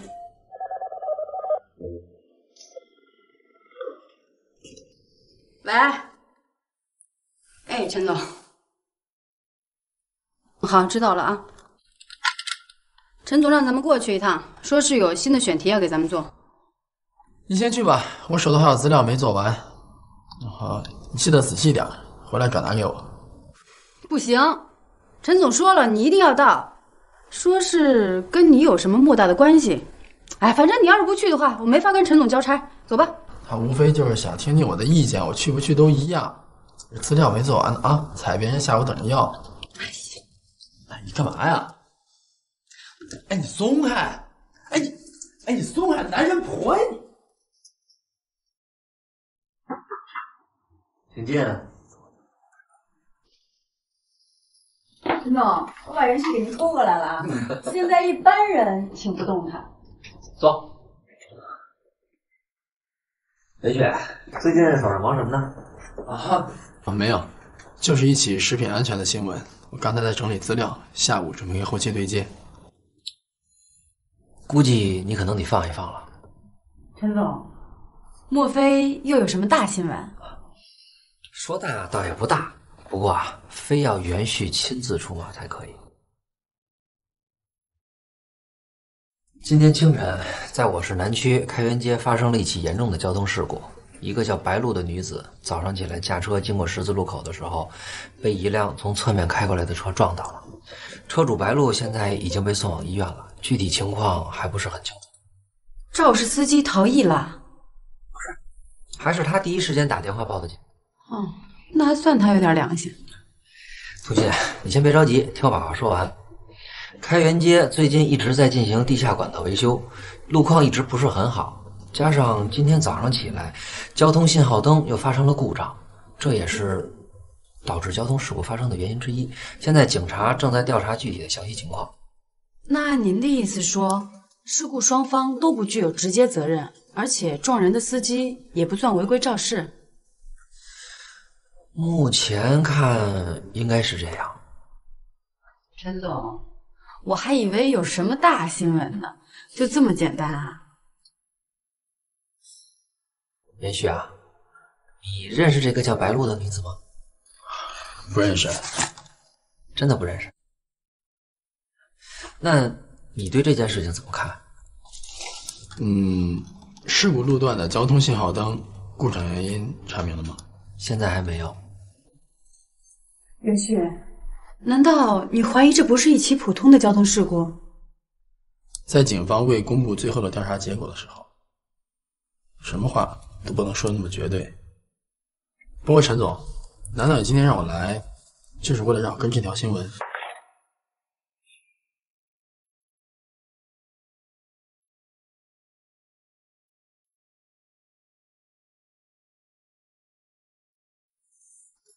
哟，袁大师，这女孩还挺漂亮的，艳福不浅呐。刚才还装什么深沉，那么一大箱信都不看，原来是深藏不露啊。这个人我根本就不认识，这肯定是谁的恶作剧啊！这张照片呢，是在事发的时候从白鹿的随身物品里发现的。我已经找技术部门鉴定过了，已经排除了后期合成的可能。没话说了吧？陈总，我不管你相不相信，这照片上的人我真的不认识。我是愿意相信你，所以我才把你叫过来，听听你的看法。这个叫白鹿的女孩啊，一个人没亲没故的生活在北京。现在警察想找到她的亲属和朋友。我觉得呀，为了你个人和咱们栏目组的声誉，你最好还是想一想。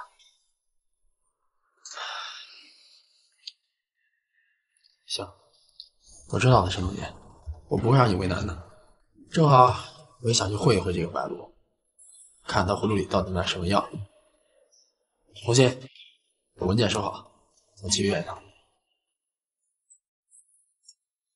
元旭，等等，你猜撞人的车是谁的？谁的？嘉伟哥的。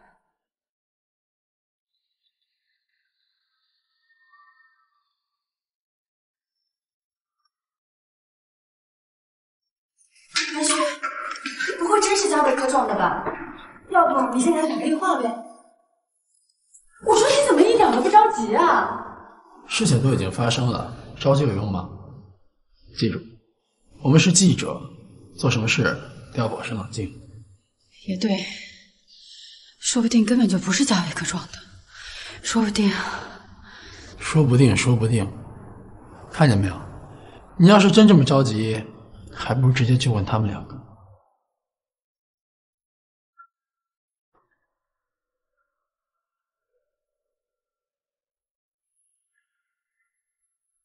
你好，有什么事？啊，您好，我们是第三频道第三视角的记者，我叫童心，他叫……你是袁旭是吧？你终于来了。两位警官，照片是你们找到的吗？没错，是在白鹿的包里面看到的。他的父母已经去世好几年了，在北京没什么朋友，所以只能联系上你们了。可是我要说，我根本就不认识他，你们信吗？不是，是这样，袁旭的意思是说他跟那个白鹿不是很熟。不管怎么样，白鹿的身边现在需要人照顾。那他现在情况怎么样了？已经脱离了危险，但是现在人还没有醒来。医生说，如果情况稳定的话，下午可以转移到普通病房去了。没什么事就好。那个撞人的人，他伤得严不严重？跟白鹿比，他的命大了呢，只是皮外伤而已。那他现在也住在这家医院吗？他在我们警局协助我们做些口供。请问他是姓张吗？对，他叫张家伟，是个心理医生。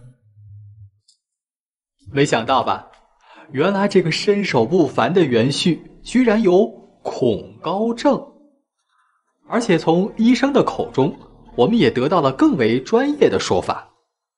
袁旭的恐高症属于是心理疾病中神经病的一个分支，说的再严重点儿，就是强迫失忆症。渐渐的，袁旭和童心的关系开始模糊地展现在了我们的眼前。我们隐约得知，童心有一个哥哥，几年前去世了，临终之际，把妹妹童心是托付给了袁旭来照顾。因此啊，童心就搬进了袁旭的家里。但是，袁旭患上恐高症的原因究竟是什么呢？童心的哥哥为什么会把妹妹托付给袁旭呢？看来这对欢喜搭档的身上还有很多未解之谜。而与此同时，他们这一次经历的事件也有诸多谜团。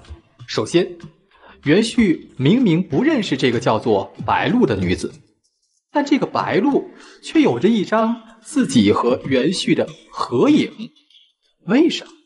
其次，袁旭的好朋友张家伟在整个事件中，到底他又扮演着什么样的角色呢？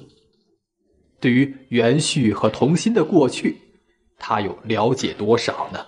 为什么对于很多事，袁旭都显得一无所知呢？难道这一切都和所谓的强迫性失忆症有关系吗？更重要的是，袁旭、张家伟、童心、白露，还有童心去世的哥哥，他们之间到底有着什么样的往事呢？好了，本集就到这里，我们下集再见。